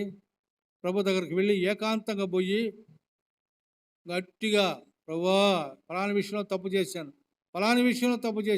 ఈ విషయంలో ఎట్లా ప్రవర్తించాను, నా మాటలు మంచివి కాదు, నా చూపులు మంచివి కాదు, నా తలంపులు మంచివి కాదు, నా ఆలోచన మంచిది కాదు, అయ్యా ఈ విధంగా ఉన్నాను, నా అంత మోసగాడు ఇంకోళ్ళు లేడు ప్రభువా. మందిరానికి వస్తే భక్తిగా కనబడతాను, బయట ప్రపంచంలో ఈ 5 వారాలు నా జీవితం సరిగా లేదు ప్రభువా, క్షమించవా అని అడుగుతారు, సిద్ధపడతారు. అప్పుడు హృదయాన్ని ఏం చేయాలా? సిద్ధపరచుకోవాలి. హృదయం సిద్ధపరచుకోవాలి, మనసు సిద్ధపరచుకోవాలి. సాత్వికమైన మనసు అంటే ఒరే అంటే ఏమంటారు? అప్పుడు సాత్వికుడా ఏమన్నా పిలిచినా, ఇప్పుడు సాత్వికుడు కాకుండా ఒరే అంటే ఏమంటాడు? ఏమిరా అంట. సాత్వికం ఉంటే దేవుని బిడ్డలు ఎవరిని చూసినా ప్రైజ్ ది లార్డ్. సాత్వికమైన మనసు ఉంటేనే చేతులు పైకి లేస్తాయి. గర్వం ఉంటే చేతులు పైకి లేవు. ఎవరికి పెట్టాలా? సేవకులకైనా పాస్టర్లకైనా పెట్టేదే. మిగతా వాళ్ళకు కూడా ఒక ప్రైజ్ ది లార్డ్ అని చెప్పారు. ఈ మధ్య సిలువ ధ్యానాలు అని చేస్తారు కొన్ని సంఘాలలో. కర్నూలు బాప్టిస్టు చర్చిలో పెట్టారు మీటింగ్స్. నన్ను రమ్మన్నారు. ఒక పూట పోయినాం, బాగా ప్రార్థన చేసుకుని పోయినా. 45 నిమిషాలు గడియారం ఎదురుగా ఉన్నది. కరెక్ట్గా 45 నిమిషాలకి ఆపుతున్నాను, సమయం అయిపోయింది కనుక ఆపేస్తానని చెప్పి ఆపేసి, అది అయిన తర్వాత వచ్చి రేపు రండి అన్నారు.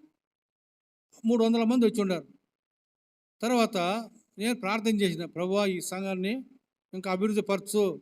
ఎందుకంటే బాప్టిస్ట్ చర్చిలో వాళ్ళ పాటలు ఉంటాయి, అవి పాడకుండా సర్వయుగములలో ఆ పాట పాడుతున్నారు. కొంతమంది అయితే మన వరక్క ఊగినట్టు ఊగుతున్నారు కొంతమంది. తర్వాత కొన్ని పాటలు అన్నీ దైవజనుడు ఏసన్న బాగా పాటలే పాడుతున్నారు. భలే జరుగుండదు. నాకు సంతోషమైంది. ఇది బాప్టిస్టు చర్చే కానీ తెలుసుకున్నారు వీళ్ళు. మనం ఎప్పుడు బాగా ఉద్యమం పడాలంటే, సంతోషించాలంటే పాటల్లో ఉంది సంతోషం. ఈ పాటలు పాడేవాళ్ళు ప్రార్థనలో గడపాల, అనామతుగా రాకూడదు. పాటల్లోనే ఉద్యమం తెచ్చేయాలి, అంతే. పాటల్లో రావాలి ఉద్యమం. వాక్యంలో అంగీకరిస్తారు, జాగ్రత్తగా ఉంటారు. ఎక్కడ కానీ పాటలు చాలా ప్రాముఖ్యం. కనుక శనివారం సాయంకాలం వచ్చి సిద్ధపడి ప్రార్థన చేసుకుని ఈ పాటలు పాడాలి. ప్రభువా ఈ మాట ద్వారా, ఈ పాట ద్వారా ప్రభు అందరి హృదయాలు ఐక్యమైపోవాలి అని. అది చాలా బాగా జరిగింది. వాళ్ళు అన్నారు, రండి. లేదండి రేపు వెళ్ళిపోతున్నాను నేను చెప్పినాను. ఉండుంటే నిజంగా చర్చి వాళ్ళు మనల్ని పిలవరు. ఇప్పుడు సూర్యుపేట బస్ స్టాండ్లో ఒక చర్చి ఉన్నది, మనల్ని పిలుస్తారా వాక్యం చెప్పడానికి? పిలవరు.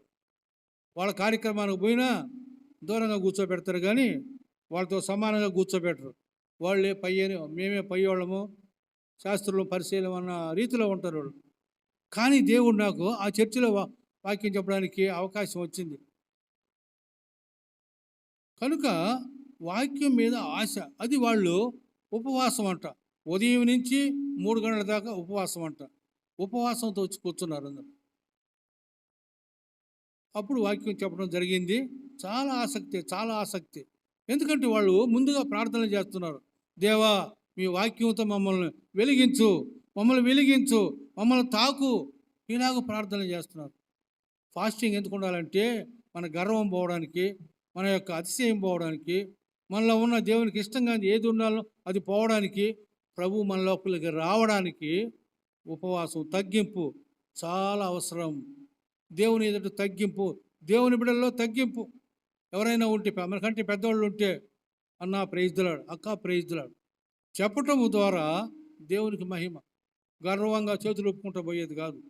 నేర్చుకోవాలి మనం. వెంటనే అనుకోవచ్చు, ఈ హృదయము కఠినంగా ఉంది, చూసి చూన్నాడు పోతున్నా అంటే ఈ హృదయం కఠినమైన హృదయం. ఆ ఏసైకే చోటు లేకపోతే ఇక మనకేం చోటు ఉంటుంది ఆ హృదయంలో? ఆ తగ్గింపు అనేది ఉంటే, దీనత్వం ఉంటే ప్రతి ఒక్కరికి అక్క ప్రైజ్. ఎందుకు చెప్పానంటే, ఒక బ్రదర్ ఉన్నాడు, పెద్దోళ్ళకి అక్కోళ్ళంతా పోతుంటే పిలిచి పిలిచి అక్క ప్రైజ్లాడు, అక్క అక్క ప్రైజ్లాడు. ఆ భాష వాళ్ళకి లేదు, మన సంఘాల్లోంచి నేర్చుకున్నారు. వాళ్ళు బ్రదర్ నమస్తే అంటారు, వందనాలు అంటారు. అంటే అందరికీ చెప్పరు, కొంతమందికి చెప్తారు, మిగతా వాళ్ళు చెప్పరు. ఈ ఆడవాళ్ళు పోతుంటే ఈయనకంటే పెద్ద వయసు వాళ్ళకి అక్క ప్రైజ్లాడక్క ప్రైజ్లాడక్క. అప్పుడు అనుకున్నా, అటు మాట్లాడుతూ బ్రదర్ రేపు ఉండకూడదా, ఆదివారం ఉండకూడదా? లేదండి వెళ్ళిపోతున్నామని చెప్పిన. కనుక వాళ్ళే చర్చిస్ వాళ్ళు ఇప్పుడు మార్పు చెందుతున్నారు. మనం ఏమనుకున్నాము, వాళ్ళలో ఆత్మ లేదు, వాళ్ళు బలహీనులు, అటోళ్ళు అనుకున్నాం. కాదు, మనకంటే వాళ్ళు శ్రేష్టంగా ఉన్నారు, వాళ్ళే బలం కలిగి ఉన్నారు. ఎంత హృదయాన్ని ఎంతగా తగ్గించుకుంటావో యేసయ్య నీ హృదయంలోకి వస్తే ఇక నీకు జయమే జయమే జయమే జయమే. ఇప్పుడు మరియమ్మ వచ్చి ప్రభు పాదాల దగ్గర కూర్చున్నది.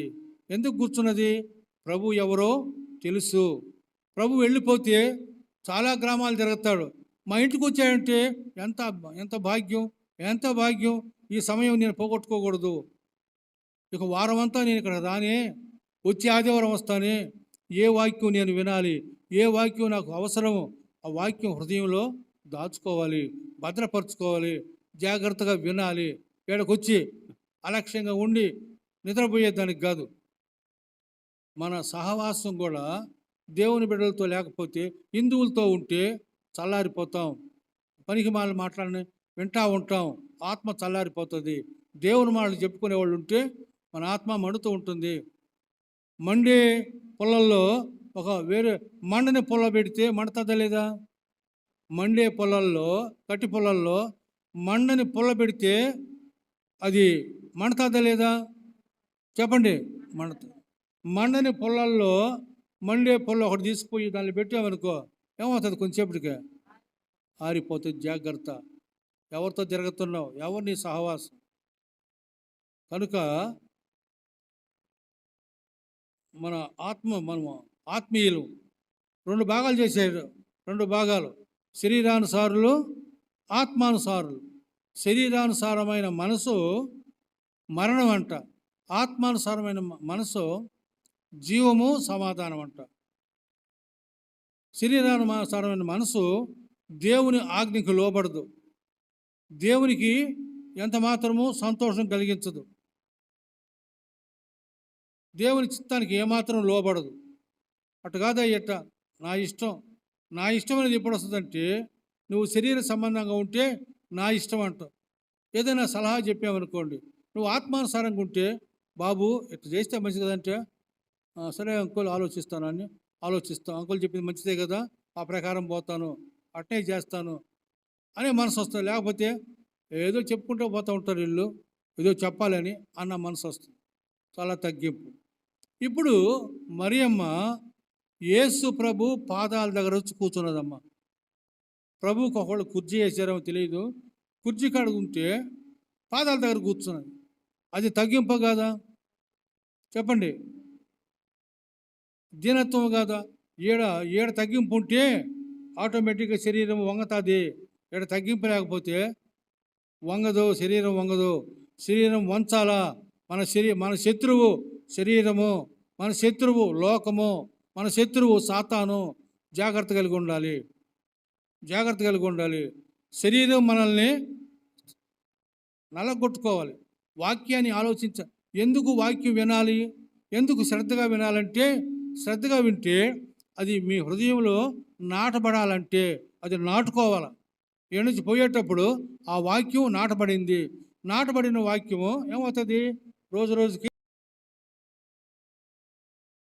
నాటితే అది పెరిగి పెద్దదై అది పంటనిస్తుంది. నాటబడాల వాక్యం. ఈ గేడు దాడితేనే ఏం వాక్యం విన్నావయ్యా అంటే అది ఏదో చెప్పుకొచ్చినాడు మరి అంట మార్తంట, ఒక్క మాటలు అంతే. ఏం చెప్పాడంటే మరి ఆ మార్తలు అది అది అది మాత్రం గ్యారెంటీగా చెప్తారు. మిగతా ఏమేమి చెప్పారంటే అవి చెప్పరు. ఎవరు చెప్పగలరంటే జాగ్రత్తగా విన్నవాడు.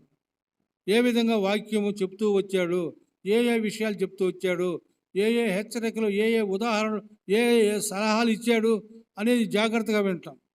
అవన్నీ హృదయంలో నాటబడాలి. శక్తి కలిగిన వాక్యము, అంత శక్తి ఉండే వాక్యము నాటబడకపోతే ఏమవుతుంది, పడిపోతుంది, జారిపోతుంది, వెళ్ళిపోతుంది. సాతాను వచ్చి తీసుకెళ్ళిపోతాడు. చాలా జాగ్రత్తగా ఉండాలి. ఈమె ప్రభు పాదాల దగ్గర కూర్చున్నది, వింటా ఉంది. మార్తమ్మ ఏం చేస్తుంది, వంట విషయం ఆలోచిస్తుంది. ఆ మనసులో దేనికి ఉండదు ప్రాధాన్యత, పనులకి.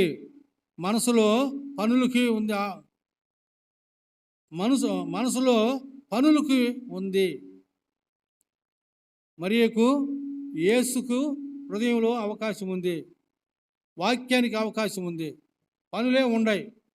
వండుకుంటేనే మధ్యాహ్నం తినాలి, వండకపోతే తినగలవా మధ్యాహ్నమా? తినలేము. కాబట్టి అది అవసరం, ఇది అవసరం, రెండు అవసరం. వీటిల్లో ఏది శ్రేష్టమైంది? వాక్యం. ఈ పక్క వాళ్ళు ఎవరు స్పందించడం లేదే? ఏదయ్యా శ్రేష్టమైందే? వాక్యం శ్రేష్టమైంది. చూడొద్దు, కీర్తనలు 119:50 నీ వాక్యమే నన్ను బ్రతికించింది. అంతేనా? నా బాధల్లో అదే నాకు నెమ్మదినిచ్చింది. చాలామంది చచ్చిపోవాలనుకొని వస్తారు మీటింగ్స్కి. కొంతమంది చెప్తా ఉంటే, నేను ఫలానా మీటింగ్ అప్పుడు ఈ లాస్ట్ మీటింగ్ వినేసి అనేకపోయి ఊరేసుకుంటాను, మందు తాగేస్తాను, చచ్చిపోతాను, వీళ్ళ మొఖాలు చూడలేను, ఈ మాటలు వినలేను అని అనుకొనిస్తే అక్కడ వాక్యం వినిన తర్వాత హృదయము మారిపోదు. నా హృదయము వింతగా మారేను, నా హృదయము వింతగా మారేను, నా హృదయము వింతగా మారేను, నాలో యేసు వచ్చినందున, నాలో యేసు వచ్చినందున సంతోషమే సమాధానమే, సంతోషమే సమాధానమే, సంతోషమే సమాధానమే, చెప్పనా సఖ్యమైన సంతోషం. నేను రక్షించబడ్డప్పుడు, కిష్టాపరయ్యేరు సూలూరుపేట రక్షించబడ్డప్పుడు దాన్ని ఎంతమంది పోతుంటారు. నేను స్కూల్ నుంచి గబగబా వచ్చేసేవాడిని. ఆ తర్వాత ఆయన ఇంటికి పోతే, వాకిట్లోకి పోతే ఆయన వచ్చేసేవాడు. ఇద్దరము ఎంత డ్యాన్స్ చేసేవాళ్ళము, ఎంత ఎగిరేవాళ్ళము చెప్పేదానికి. ఆ దాన్ని ఊడిపోతే మాకు అక్కర్లే. నా హృదయం సంతోషం చేత పొంగుచున్నది, నా హృదయం సంతోషం చేత పొంగుచున్నది, ప్రభు యేసు నన్ను రక్షించే నేను ఆడి పాడేదన్, ఎవ్వారు గ్రహిస్తారు నా హృదయం పొంగినది, అది పొంగి పొంగి పొంగి పొంగి పారుచున్నది. ఎట్ట ఎగిరేవాళ్ళమో, ఎగిరి ఎగిరి ఎగిరి వాళ్ళు ఎవరైనా మా కోసం వస్తారు. ఓ అయ్యవారా ఆడినబడి ఉండు, మేము ఆడుతున్నాం. ఎంత ఎగిరేవాళ్ళమో. ఎందుకంటే లోకము ఇవ్వని సంతోషం వాక్యంలో ఉంది, లోకము ఇవ్వలేని నెమ్మది వాక్యంలో ఉంది. ప్రియమైన దేవుని బిడ్డ, ఆశతో దేవుని సన్నిధికి వచ్చావు, మనసు మార్చుకొని వచ్చావా? దేవుని పద్ధతి ఏదో నీకు అర్థమైందా? నీ మనసును, నీ హృదయాన్ని సిద్ధపరచుకో. ప్రభు అంటాడు, ఏమని మాట్లాడేది, ఏమని సాక్ష్యం ఇచ్చేది, ఎవరు వింటారని నేను చెప్పేది. తమ మనసును వారు సిద్ధపరచుకోకుండా వస్తున్నారు. డ్రెస్సు మాత్రం సిద్ధపరచుకున్నారు, శరీరాన్ని సిద్ధపరచుకున్నారు, మనసు సిద్ధపరచుకోలేదు. వారు పాడే పాటలు నేను వినలేను, చెవులు మూసుకుంటాను, నా కన్నులు మూసుకుంటాను. వాక్యం చదువుతూ ఉంటే అంత దేవుని యొక్క బాధ అంత ఉంది. ఎక్కువసేపు చెప్పాలంటే టైము మితంగా పెట్టున్నారు. అప్పటికి 10-15 నిమిషాలు నేను ఎక్కువ చెప్పాలని. ఎందుకంటే వాక్యం విని మనసులో పెట్టుకొని పోవాలని తలంపు. ఈమె ప్రభువు పోతే ఈ ఛాన్స్ మళ్ళీ రాదు కదా. ఇప్పుడు వాక్యం విన్నాం, తిరిగి మళ్ళీ ఎప్పుడు, మళ్ళీ ఆదివారం కదా. ఈ మాటలు ప్రతిదినము ధ్యానం చేసుకుంటూ ఉండాలి. లేదు మీ దగ్గర సెలవులు ఉంటే ఈ మాటలు మరలా వింటూ ఉంటాం. మరలా పెట్టుకొని వినాలి. ఎన్నిసార్లు వినాలంటే చాలాసార్లు వినాలి. సినిమాకు పోయేటప్పుడు ఒక సినిమా చూశాను నేను. ప్రారంభంలో తృప్తి జరగల, మళ్ళా పోయినా 4-5 సార్లు పోయిన తర్వాత అప్పుడు శరీర సంబంధమైన మనసుకి తృప్తి వచ్చింది. అరే ఇన్నిసార్లు చూశాను. మరి దేవుని వాక్యం అంతకంటే ఎక్కువ సార్లు వినాలి మనసు పెట్టి. నేను కొన్ని రోజులు తలలో లేను, మీకు తెలుసు. నేను ఉంటే ఇక్కడ ఖచ్చితంగా కనబడతా. అక్కడ నా కుమార్తె సెల్ ఆన్ చేస్తుంది, మొదటి వర్షిప్ ఆన్ చేస్తుంది. నానా చూద్దురా, ఏమి ఈరోజు విజయ్ డల్లగున్నాడే, తలం చేసి ఉన్నాడే, బాగలేడే అంటది. నాకేం తెలుసు నాయన ఎక్కడుండేది. వీడు దేవుడు ఎందుకు అటు ఇటు తిరుగుతున్నాడు ఆయన, ఏంది లేదమ్మా ఎక్కడికి పోవటం లేదు ఉన్నాడు. అందరినీ చెప్తా ఉంటుంది, ఫలానోళ్ళు ఇట్టున్నారే, ముందు ఎందుకు కుర్చీలు ఖాళీగా ఉన్నాయి, చెప్పొద్దా, మీరు చెప్పాలి కదా, ఇవన్నీ చెప్తా ఉంటుంది. సరేనమ్మా వాక్యం విను. వింటున్నాను వాక్యం. అమెరికా అయిన వాక్యం విని రాస్తూ ఉంటాడు కింద. ఈరోజు చాలా బాగుండింది వాక్యం, ఈ వాక్యం ప్రపంచమంతా పోతుంది. ఇది ప్రపంచమంతా వింటూ ఉంటారు. అయితే నీ హృదయంలోకి, నా హృదయంలోకి వాక్యం రాకపోతే పరలోకం దుఃఖపడుతుంది, దేవుడు దుఃఖిస్తాడు. ఏం విన్నావంటే దేవుని సన్నిధికి వచ్చేటప్పుడు హృదయం మార్చుకోవాలి, మనసు మార్చుకోవాలి, తగ్గింపగలిగి రావాలి. ఏం విన్నారో ఆ మాటలు లోపల నువ్వు సరి చేసుకుంటే నిద్ర రాదు, వేరే ఆలోచనలు రావు. లోపల హృదయం సరిగా పోతే కూర్చుంటూనే నిద్ర వస్తుంది.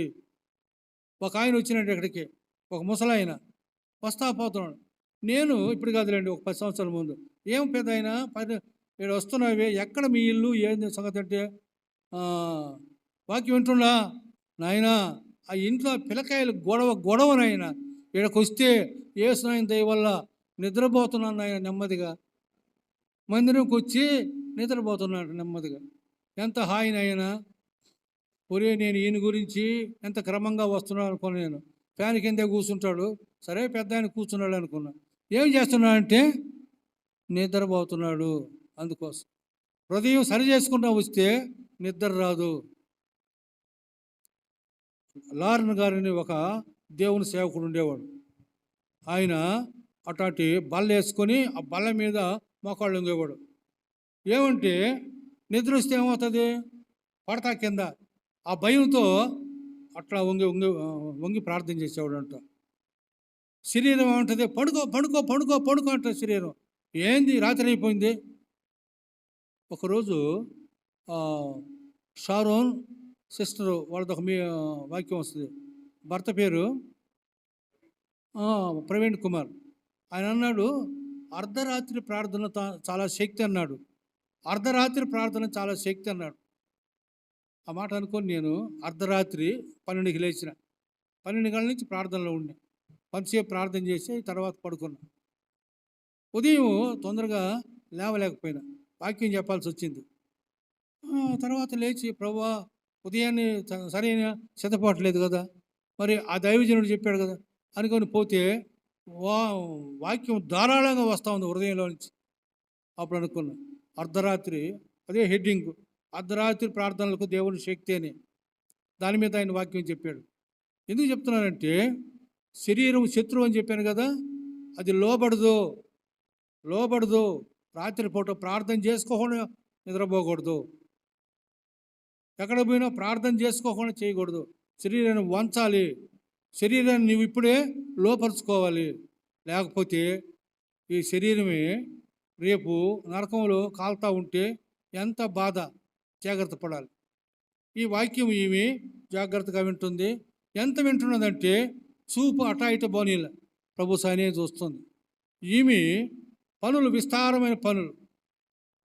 కొంతమంది అంటారు, ఏం సిస్టర్ రాలేదంటే, వారమంతా ఉద్యోగానికి పోయాను కదా, మరి బట్టలు అయిపోయినాయి, చర్చికి వస్తే ఈ బట్టలు ఎవరు ఉతుకుతారు అన్నది. నేను చెప్తున్నాను, రోజుకు ఎన్ని బట్టలు ఉంటాయి? 4 బట్టలు, చిన్నవి 2, 6 ఉన్నాయి. ఎంతసేపు పడుతుంది ఈ 4 బట్టలు ఉతకాలంటే? ఒక అరగంటలో ఉతికేస్తావు. ఏ రోజుకు ఆ రోజు ఉతుకు.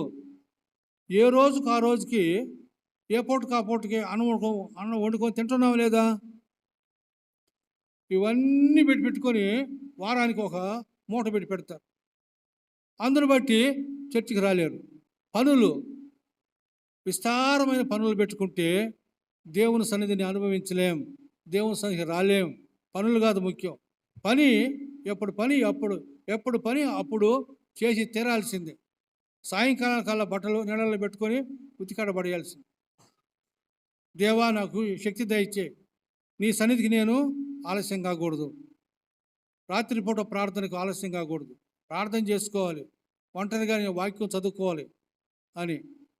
కాబట్టి ఈమె ఆ విధంగా వింటూ ఉంటే నేను అనుకుంటాను, అక్కొచ్చి అని ఉంటుంది, అంటే శబ్దం చేసి ఉంటుంది, చూడలా ఏమేమో చేసి ఉంటుంది, అట్లొచ్చి ఉంటుంది. ప్రభువు మీద తప్ప తన దృష్టి రాల. అప్పుడు ఏమంటున్నది? యేసు ప్రభు మీద కోపం వచ్చేసింది. చూడండి అక్కడ ఏం మాట ఉందో, 39వ వచనం. ఆమెకు మరియ, లూకాసు వార్త 11:39. ఆమెకు మరియాను సహోదరి ఉండెను. ఈమె యేసు పాదముల వద్ద కూర్చుండి ఆయన బోధ వినుచుండెను. మార్త విస్తారమైన పని పెట్టుకున్న చేత తొందరపడి ఆయన వద్దకు వచ్చి, ప్రభువా, నేను ఒంటరిగా పని చేయుటకు నా సహోదరి నన్ను విడిచిపెట్టినందున నీకు చింత లేదా? నాకు సహాయం చేయమని ఆమెతో చెప్పుమనేను. ఇప్పుడు చెల్లితో మాట్లాడటం మానేసింది. మాట్లాడేసి ప్రభుత్వం ఏముంది? ప్రభువా, నేను ఒంటరిగా పనిచేయటకు నా సహోదరి నన్ను విడిచిపెట్టినందున నీకు చింత లేదా? నేను ఒంటరిగా పనిచేస్తున్నానే, నీకు చింత లేదా? ఇక్కడ ప్రభువు దృష్టి ఎవరి మీద ఉంది? మరియమ్మ మీద ఉంది. ఎవరి మీద లేదు? మార్తమ్మ మీద లేదు. నీవు ఇంట్లో కూర్చొని గుడికి రాకుండా నీ పనులు చేసుకుంటుంటే ప్రభు దృష్టి నీ మీద ఉండదు. ఎప్పుడు ఉంటుందంటే ఇక్కడికి వచ్చిన తర్వాత ప్రభు దృష్టి నీ మీద ఉంటుంది. ఇంటికి పోతావు, తక్కువ సమయంలో అనేకమైన పనులు చేసేస్తావు, ఉల్లాసంగా ఉంటావు, సంతోషంగా ఉంటావు, ఆనందంగా ఉంటావు. మనం గతంలో చూచాం, సామెతల గ్రంథం 4వ అధ్యాయంలో, నా కుమారుడా, నా మాటలు నీ హృదయంలో భద్రంగా దాచుకో, 20 నుంచి చదువుకుంటూ ఉంటే అవి నీకు జీవాన్ని ఇస్తాయి, నీ సర్వ శరీరానికి ఆరోగ్యం ఇస్తుంది. ఎవరైతే వాక్యము జాగ్రత్తగా విని దాన్ని ఆలోచిస్తూ ఉంటారో తెలియకనే గంట చేసే పనులు అరగంటలో పూర్తి చేస్తారు. ఇల్లు శుభ్రంగా ఉంటుంది, వాళ్ళు శుభ్రంగా ఉంటారు. ఇక్కడ చూసినప్పుడు ఈ వస్తువు ఏడెందుకు ఉన్నది, ఏ వస్తువు ఎక్కడ పెట్టాలో, ఏ వస్తువు ఎక్కడ పెట్టాలో అక్కడ పెడతారు. పిల్లలు లోబడతారు, భర్త అర్థం చేసుకుంటాడు, కుటుంబం అంతా సంతోషంగా ఉంటుంది.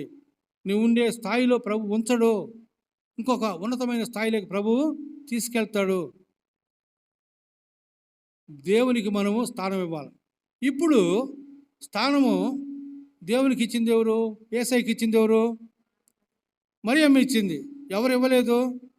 మార్తమ్మ ఇవ్వలేదు. కొంతమంది పిలుస్తారు మీటింగ్కి, అన్న ఈరోజు మా ఇంట్లో మీటింగ్ రండి అంటారు. మీటింగ్ పోతే వాళ్ళు తప్ప, ఆ ఇంటి వాళ్ళు తప్ప మిగతా వాళ్ళంతా కూర్చొని వాక్యం వింటూ ఉంటారు. వాళ్ళు బయట వంటల కాడ ఉంటారు. అది దేవునికి ఇష్టమా? చెప్పండి.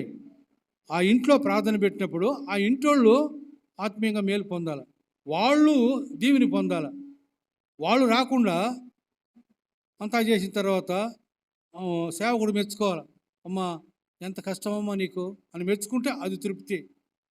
అమ్మా ఇంత ప్రయాసపడ్డావమ్మా, ఇన్ని పదార్థాలు చేసావమ్మా, నీ ప్రేమ గొప్పదమ్మా, ఇటు చెప్తే అది సంతోషం. దానికి మనం ఇష్టపడతాం. కానీ ప్రభువుని నేను సంతోషపెట్టాలా? ఇప్పుడు ప్రభు దృష్టి ఎక్కడుంది? మరియమ్మ మీద ఉందా, మార్తమ్మ మీద ఉందా? మరియమ్మ మీద ఉంది, ఆ మీద లేదు. నువ్వు ఎన్నో పనులు పెట్టుకున్నావు. ఏసైకు బిర్యానీ చేస్తావో, చికెన్ 65 చేస్తావో, మటను 45 చేస్తావో నాకు తెలియదు, ఏమేమి చేస్తావో నాకు తెలియదు. కానీ ప్రభు దృష్టి ఎక్కడుంటుంది? ఎక్కడుంటుందమ్మా? దేవునిని ఎవరు గణపరుస్తారో, నన్ను గణపరచువారిని నేను గణపరుస్తాను, నన్ను తృణీకరించేవారు తృణీకారం అంటారు. కాబట్టి దేవుని వాక్యాన్ని జాగ్రత్తగా వినాలి. మొట్టమొదటేమో ఆమె మనసు మార్చుకున్నది, రక్షించబడింది, హృదయం సిద్ధపరచుకున్నది. ఈ అవకాశం పోతే మళ్ళీ రాదు, ఈ అవకాశం పోతే రాదని కూర్చొని వింటామని. బైబిల్ లేదు కాబట్టి, సేవకులు లేరు కాబట్టి, ప్రభు పోతే ఎన్నో గ్రామాలు ఎప్పుడు వస్తాడో తెలియదు. ఈ అవకాశము ఆమె పోగొట్టుకోలేదు, జాగ్రత్తగా విన్నది. రెండోది, ఆమె పనులన్నీ వదిలిపెట్టింది. మరియమ్మ పనులకు ప్రాధాన్యత ఇచ్చిందా? ప్రభు వాక్యానికి ప్రాధాన్యత ఇచ్చింది మరియమ్మ? వాక్యానికి.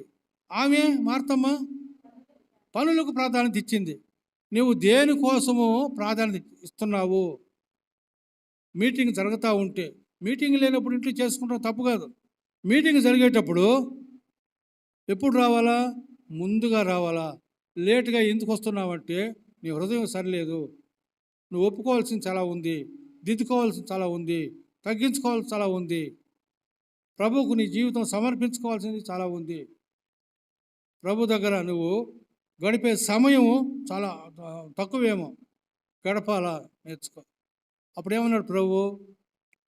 నీకు చింత లేదా అని ప్రభువు మీద కోప్పడుతుంది. చెల్లి మీద కోప్పడి ఆమెతో మాట్లాడడం ముగించుకొని, నువ్వన్నా చెప్పయ్యా రమ్మని, నాకు సహాయం చేయమని అని మాట్లాడుతుంది. అయితే అప్పుడు ఏమన్నాడు ప్రభు? చూడండి 41. అందుకు ప్రభు మార్తా మార్తా మైకులో అందుకు ప్రభు, మార్తా మార్తా, నీవనేకమైన పనులను గూర్చి విచారము కలిగి తొందరపడుచున్నావు, గాని అవసరమైనది ఒక్కటే. చాలు చాలు. దేవా, నేను జాబ్ చేసేటప్పుడు చాలా వర్క్ ఇచ్చేస్తారు ఆఫీస్ వాళ్ళు. దేవా, ఈ వర్క్ నీకు అప్పగిస్తున్నా, ఈ పని నీకు అప్పచెప్తున్నా, ఎట్ట రాస్తావో ఎట చేస్తావు నీ ఇష్టం. ప్రభు వచ్చి రాయుడు పెన ఎత్తుకొని, రాసేదే నువ్వు నేనే రాయాలి. ఇప్పుడు మీటింగ్ జరుగుతుంది, నీ సన్నిధికి వెళ్తున్నా. వచ్చిన తర్వాత, తిరిగి వచ్చిన తర్వాత ప్రభువా ప్రార్థన చేస్తూ ఉంటే ఎవరో వస్తారు సహాయకులు మాట్లాడడానికి. అయ్యా ఇది కొంచెము రాసి పెట్టంటే ఇటీన రాస్తానని రాసేవాళ్ళు ఉంటారు. లేక నేను కూర్చొని రాయాలంటే త్వరగా రాసేస్తా, అయిపోతుంది పని. సంతోషం హృదయంలో ఉంటుంది, సంతోషంగా వెళ్ళిపోతాం. దేవుడు మనల్ని అవమానపరచడు. నన్ను గణపరిస్తే నేను నిన్ను గణపరుస్తాను, ఆఫీస్ వాళ్ళు నిన్ను గౌరవిస్తారు. అవును, ప్రభువుకి మొదటి స్థానం ఇవ్వడం నేర్చుకోవాలి, తగ్గింపు నేర్చుకోవాలి, విధేయత నేర్చుకోవాలి, వాక్యం జాగ్రత్తగా వినాలి. అది ఆత్మకు సంబంధమైన ఆహారం. ఆత్మ సంబంధమైన ఆహారం. ఒక్క మాట చదివి ముగిస్తా, టైం అయింది కాబట్టి. ఏంటంటే యోహాను రాసిన 2వ పత్రిక అనుకుంటాను. యోహాను రాసిన 2వ పత్రికలోకి వెళితే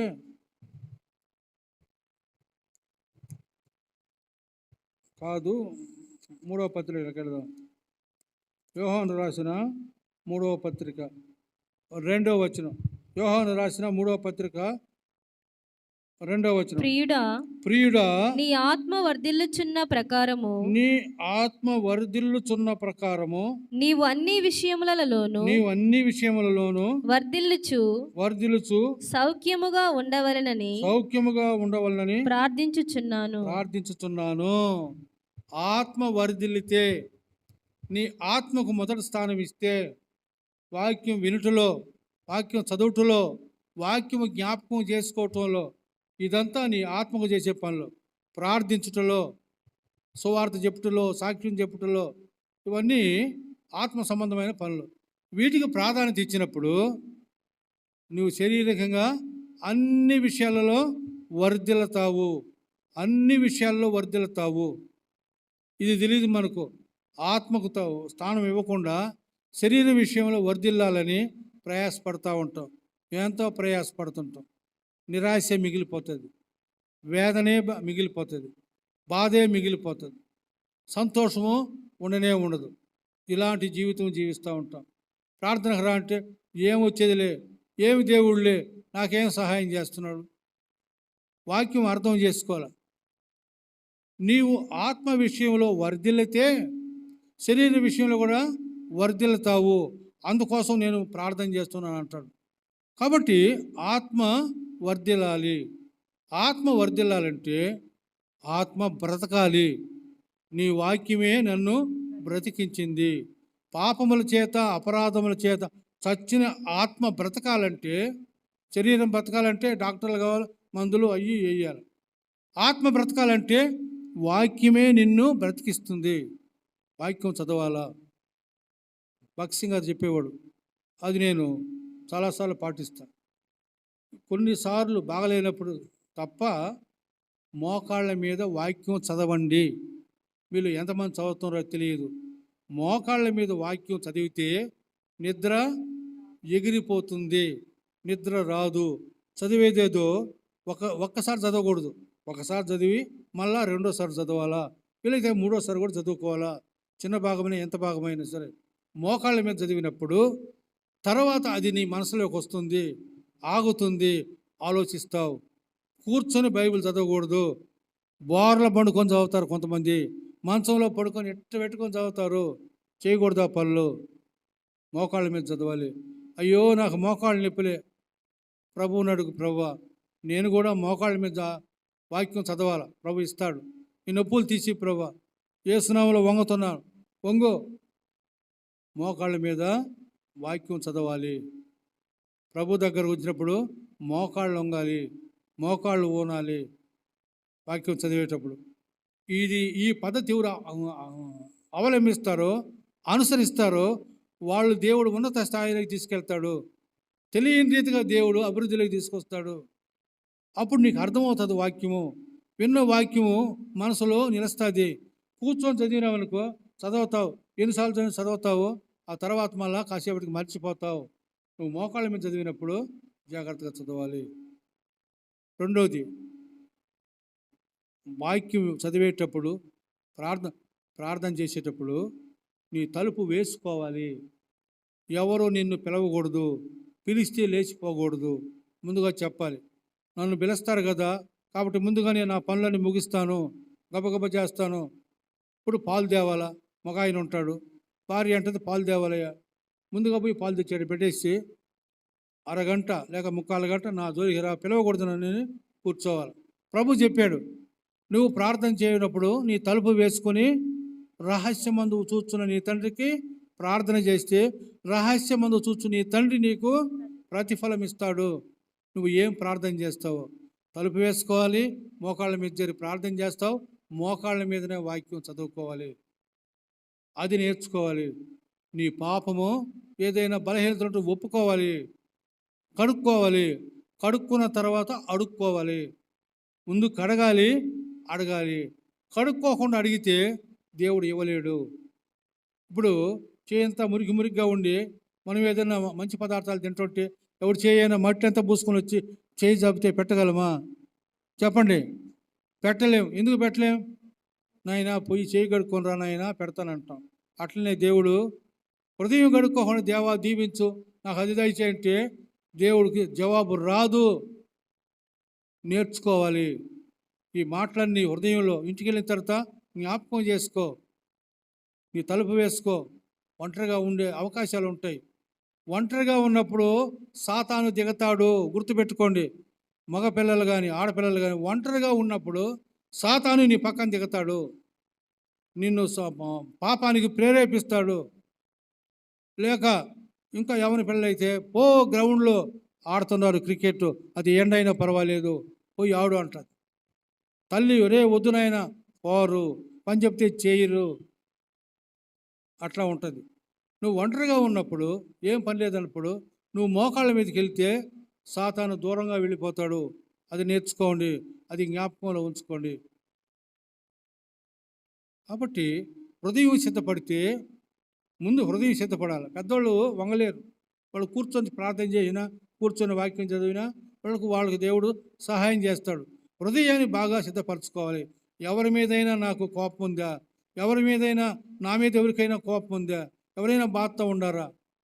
వీళ్ళతో మాట్లాడి వాళ్ళతో మాట్లాడి వాళ్ళ ఇంటికి పోను వీళ్ళ ఇంటికి పోను ఆ మనసు ఉంటే తీసి ప్రభువా, అలా తీసి ప్రభువా. యేసు ప్రభు అందరికీ, నీవు కూడా అందరికీ, మనమందరికీ, లోకంలో ఉన్న ప్రతి ఒక్కరికి అందరికీ. కాబట్టి ఈ విషయాలన్నీ మనము జ్ఞాపకంలో ఉంచుకోవాలి. అప్పుడు ఏమన్నాడు ప్రభు? గద్దించినాడు. మార్తా మార్తా, నువ్వు అనేకమైన పనులు పెట్టుకొని తొందరపడుతున్నావు. తొందర అంటే ఏంది? తొందర అంటే ఏమంటారు? టెన్షన్. ఏమంటారు? టెన్షన్ అండి. ఈ వల్ల నాకు టెన్షన్ పుట్టిస్తుందండి. ఈ భార్య టెన్షన్ పుట్టిస్తుంది, ఈ భర్త టెన్షన్, ఈ పిల్లోడు ఒకటే టెన్షన్ అండి. హృదయం సిద్ధపరచుకో. వాక్యం లోపలుండు. నెమ్మదిగా మాట్లాడుతూ, ప్రేమతో మాట్లాడుతూ, అట్లా కాదు ఇట్లా కాదు, రండి ప్రార్థనకు పోదాం, ఆదివారం పూట వాక్యం విందాం, ఇవి చేయకూడదు. నెమ్మదిగా మాట్లాడుకుంటాం, సమాధానం ఉంటుంది. దేవుడు అక్కడ కార్యం చేస్తాడు. నువ్వు దేవునికి లోబడినప్పుడు నీ పక్షంగా దేవుడు అక్కడ కార్యం చేస్తాడు. మర్చిపోకూడదు. ఈ మాటలు హృదయంలో దాచుకుందాం. చాలా ఉన్నాయి కానీ సమయం లేదు, ఆపేస్తున్నాను. కనుక మనల్ని ప్రభుకు అప్పచెప్పుకుందాం. ప్రభువు దృష్టి ఎక్కడుంది? నీ మీద లేకుండా పోగొట్టుకోబాక. ప్రభు దృష్టి నీ మీద ఉండాలి, జ్ఞాపకంలో ఉంచుకో. అలాగూ మన జీవితాన్ని ప్రభువుకు సమర్పించుకుందాం. దేవుడు ఈ మాటలు మన వినికిడిలో దీవించునుగాక. ప్రతి ఒక్కరూ కళ్ళు మూసుకోండి, హృదయాన్ని సిద్ధపరచుకోండి. హృదయం సిద్ధపరచుకోండి, మనసు సిద్ధపరచుకోండి. ఎక్కడైనా ఏదైనా పొరపాటు చేసి ఉంటే, ఏదైనా తప్పులు వచ్చి ఉంటే, నీ నాలుగుతో కానీ, నోటితో కానీ, కన్నులతో కానీ, చెవులతో కానీ, నీ శరీరంతో కానీ ఏదైనా దేవునికి విరోధంగా చేసి ఉంటే క్షమించు ప్రభువా, క్షమించు ప్రభువా అని ప్రభువును ప్రార్థన చేయండి. ప్రభు దగ్గర క్షమాపణ కోరండి. యేసు ప్రభు రక్తంతో హృదయాన్ని కడుక్కోండి. మనము ప్రభు బలలో చేయబోతున్నాం. ప్రభువుని మరణాన్ని జ్ఞాపకం చేసుకోబోతున్నాం.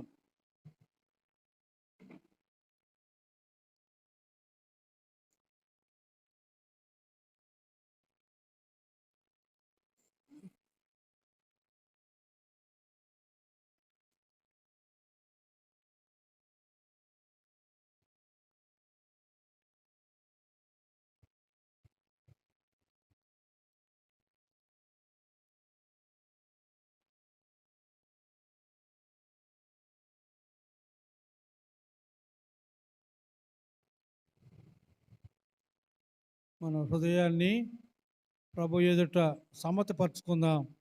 ప్రభువు ఏ రాత్రి అయినా, ఏ క్షణమైనా, ఏ సమయమైనా మన పాపములను క్షమించడానికైనా సిద్ధంగా ఉన్నాడు. ప్రతి పాపమును ఒప్పుకుందాం. ప్రభు మరణంలో యోగ్యంగా పాలు పంపులు పొందుదాం. మన ప్రభు అయిన యేసు తన అప్పగింపబడిన రాత్రి ఒక రొట్టెని ఎత్తుకుని కృతజ్ఞతాస్తులు చెల్లించి దానిని విరిచి వారికి ఇచ్చి, ఇది మీ కొరకు విరువబడిన నా శరీరం, దీన్ని మీరు పుచ్చుకొని తినుడి, నన్ను జ్ఞాపకం చేసుకుంటూ ఇలాగ చేయడం అని చెప్పాను. అంతేకాకుండా ఆ ప్రకారమే భోజనమైన పిమ్మట ఆయన పాత్రను ఎత్తుకొని, ఈ పాత్ర నా రక్తం వలన క్రొత్త నిబంధన, దీనిలోనిది మీరు త్రాగునప్పుడల్లా నన్ను జ్ఞాపకం చేసుకుంటూ ఇలాగ చేయని చెప్పాను ప్రభువు. కాబట్టి ఈ సమయంలో ప్రభు శరీరాన్ని, ప్రభు రక్తాన్ని తిని త్రాగబోతున్నాం కనుక ఈ పరిచర్యలో భారం కలిగిన వాళ్ళు సహోదరులు సహోదరులు త్వరగా రావాలని ప్రేమపూర్వకంగా కోరుతున్నాను.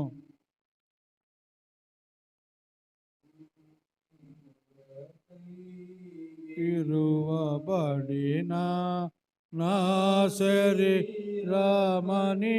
అంటివి ఇది నీ కొరకై విరువబడిన నా శరీరమని అంటివి ఇది నీ పాప క్షమా కొరకై ఇది నీ పాప క్షమా కొరకై చిందిన రక్తమంటివి కృప కనికరమూల మా దేవా కృతజ్ఞతనార్పింతు కృప కనికరమూల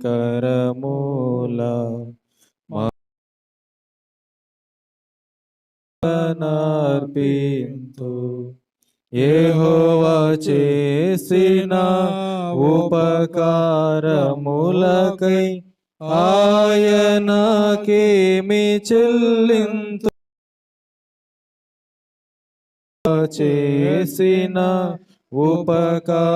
ఉపకారములకై ఆయనకేమి చెల్లింతును యెహోవా నామమున ప్రార్థన చేసేదను యెహోవా నామమున ప్రార్థన చేసేదను రక్షణ పాత్ర చెబుని కృప కనికరమూల మా దేవా కృతజ్ఞతనార్పింతు కృప కనికరమూల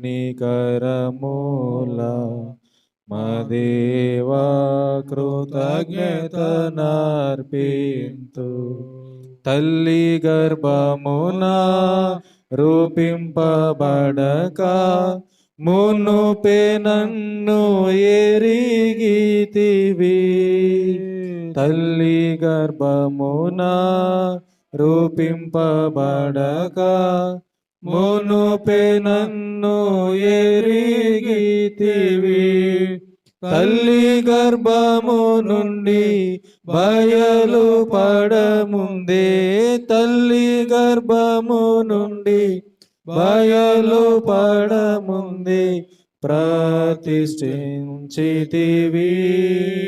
కృప కనికరమూల మా దేవా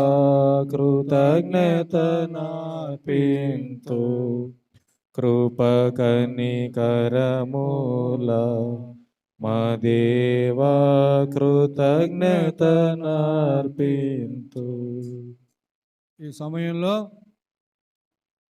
మనమందరం కూడా అనగా మారు మనసు పొందిన వారు రొట్టెను ద్రాక్షారసాన్ని అందుకున్నవారు ఇది యేసు ప్రభు యొక్క శరీరము ఆయన రక్తం ఆ ఆలోచనతో మనం పుచ్చుకుందాం. దయచేసి చేతిలో ఉన్న రొట్టెను ద్రాక్షారసాన్ని పుచ్చుకోవలసిందిగా ప్రేమతో మనవి చేస్తున్నాను.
ప్రార్థన చేసుకుందాం. మీ దగ్గర ఉన్న కప్పులు వెంటనే పంపించేయాలని మనవి చేస్తున్నాను.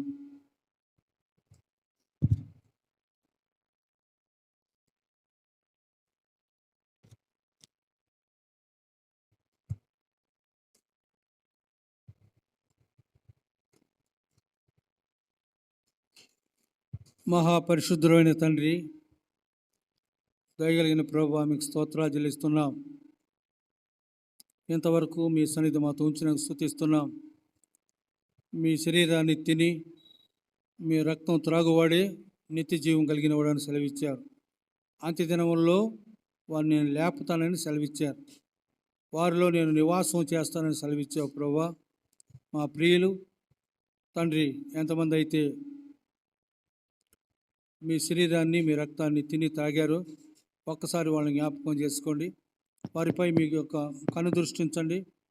అయోగ్యంగా చేయవేసుంటే క్షమించండి. ప్రియ ప్రభువా, ఎవరైతే మౌనంగా కూర్చున్నారో వారిని కూడా జ్ఞాపకం చేసుకోండి. వారు తమ హృదయం మీకు ఇచ్చి మిమ్మల్ని హృదయంలో చేర్చుకోవడానికి సహాయం చేయండి. ప్రార్థించే మనసు వారికి దయచేయండి. మిమ్మల్ని చేర్చుకునే మనసు దయచేయండి. మీ సన్నిధికి వచ్చి వట్టిగా పోకున్నట్లు సహాయపడమని ప్రార్థిస్తున్నాం. యోగ్యంగా పుచ్చుకున్న వారిపై మీ ఆశీర్వాదం ఉంచండి. మీ దీవెనలతో నింపండి. మేము దేవుని సన్నిధికి వెళ్ళాం, వాక్యం విన్నాం, మరణాన్ని యోగ్యమైన రీతిలో జ్ఞాపకం చేసుకున్నాం అన్న వారిని మీరు దీవించవలసిందిగా మనవి చేస్తున్నాం. మీ కాపుదలకు ప్రతి ఒక్కరిని అప్పచెప్పుకుంటున్నాం.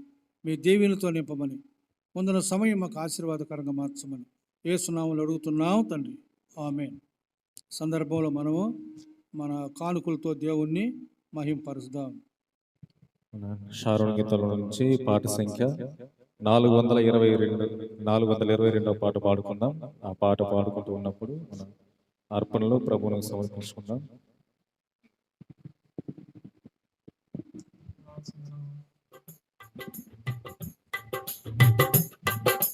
నా హృదయములో నీ వాక్యమే స్థిరపరచుమో యేసయ్యా, బలపరచుమో యేసయ్యా. నా హృదయములో నీ వాక్యమే స్థిరపరచుమో యేసయ్యా, బలపరచుమో యేసయ్యా. నీ వాక్యమందే స్థిరపరచుమో, నీ వాక్యమందే బలపరచుమో, నీ వాక్యమందే స్థిరపరచుమో, నీ వాక్యమందే బలపరచుమో. నీ వాక్యములో నన్ను బలపరచుమో, నా హృదయములో నీ వాక్యమే స్థిరపరచుమో యేసయ్యా, బలపరచుమో యేసయ్యా. ఆకలు మీరి అపరాధములు చేయుచుండినా, అంధకార సంబంధములు సాగుచుండినా, ఆకలు మీరి అపరాధములు చేయుచుండినా, అంధకార సంబంధములు సాగుచుండినా, స్వరముతో చీకటి తొలగజేసి, స్వరముతో చీకటి తొలగజేసి, నన్ను వెలిగించిన నా యేసయ్యా, నన్ను వెలిగించిన నా యేసయ్యా. నా హృదయములో నీ వాక్యమే స్థిరపరచుమో యేసయ్యా, బలపరచుమో యేసయ్యా. నా హృదయములో నీ వాక్యమే స్థిరపరచుమో యేసయ్యా, బలపరచుమో యేసయ్యా.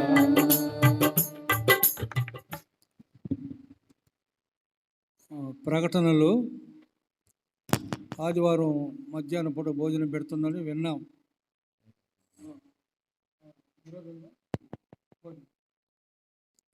కాబట్టి దూరం నుంచి వస్తున్నారు కొంతమంది. వారు భోంచేసి ఈ ఎండలో ఇప్పుడు సరే వెళ్ళిపోతున్నారు భోంచేసుకొని. రానున్న కాలంలో ఎండలు తీవ్రంగా ఉంటాయి. అటువంటి పరిస్థితుల్లో భోంచేసుకొని కొంచెం పడుకొని చల్లారిన తర్వాత కూడా వెళ్ళొచ్చు. ఇవి మనసులో ఉంచుకోవాలని మనవి చేస్తున్నాం. ప్రార్థన చేసుకుందాం.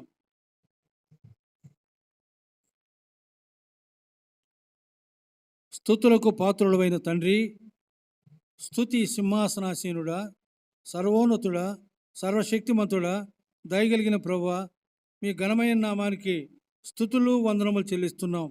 ఇంతవరకు మీరు మా మధ్య సంచారం చేసినందుకు స్తుతిస్తున్నాం.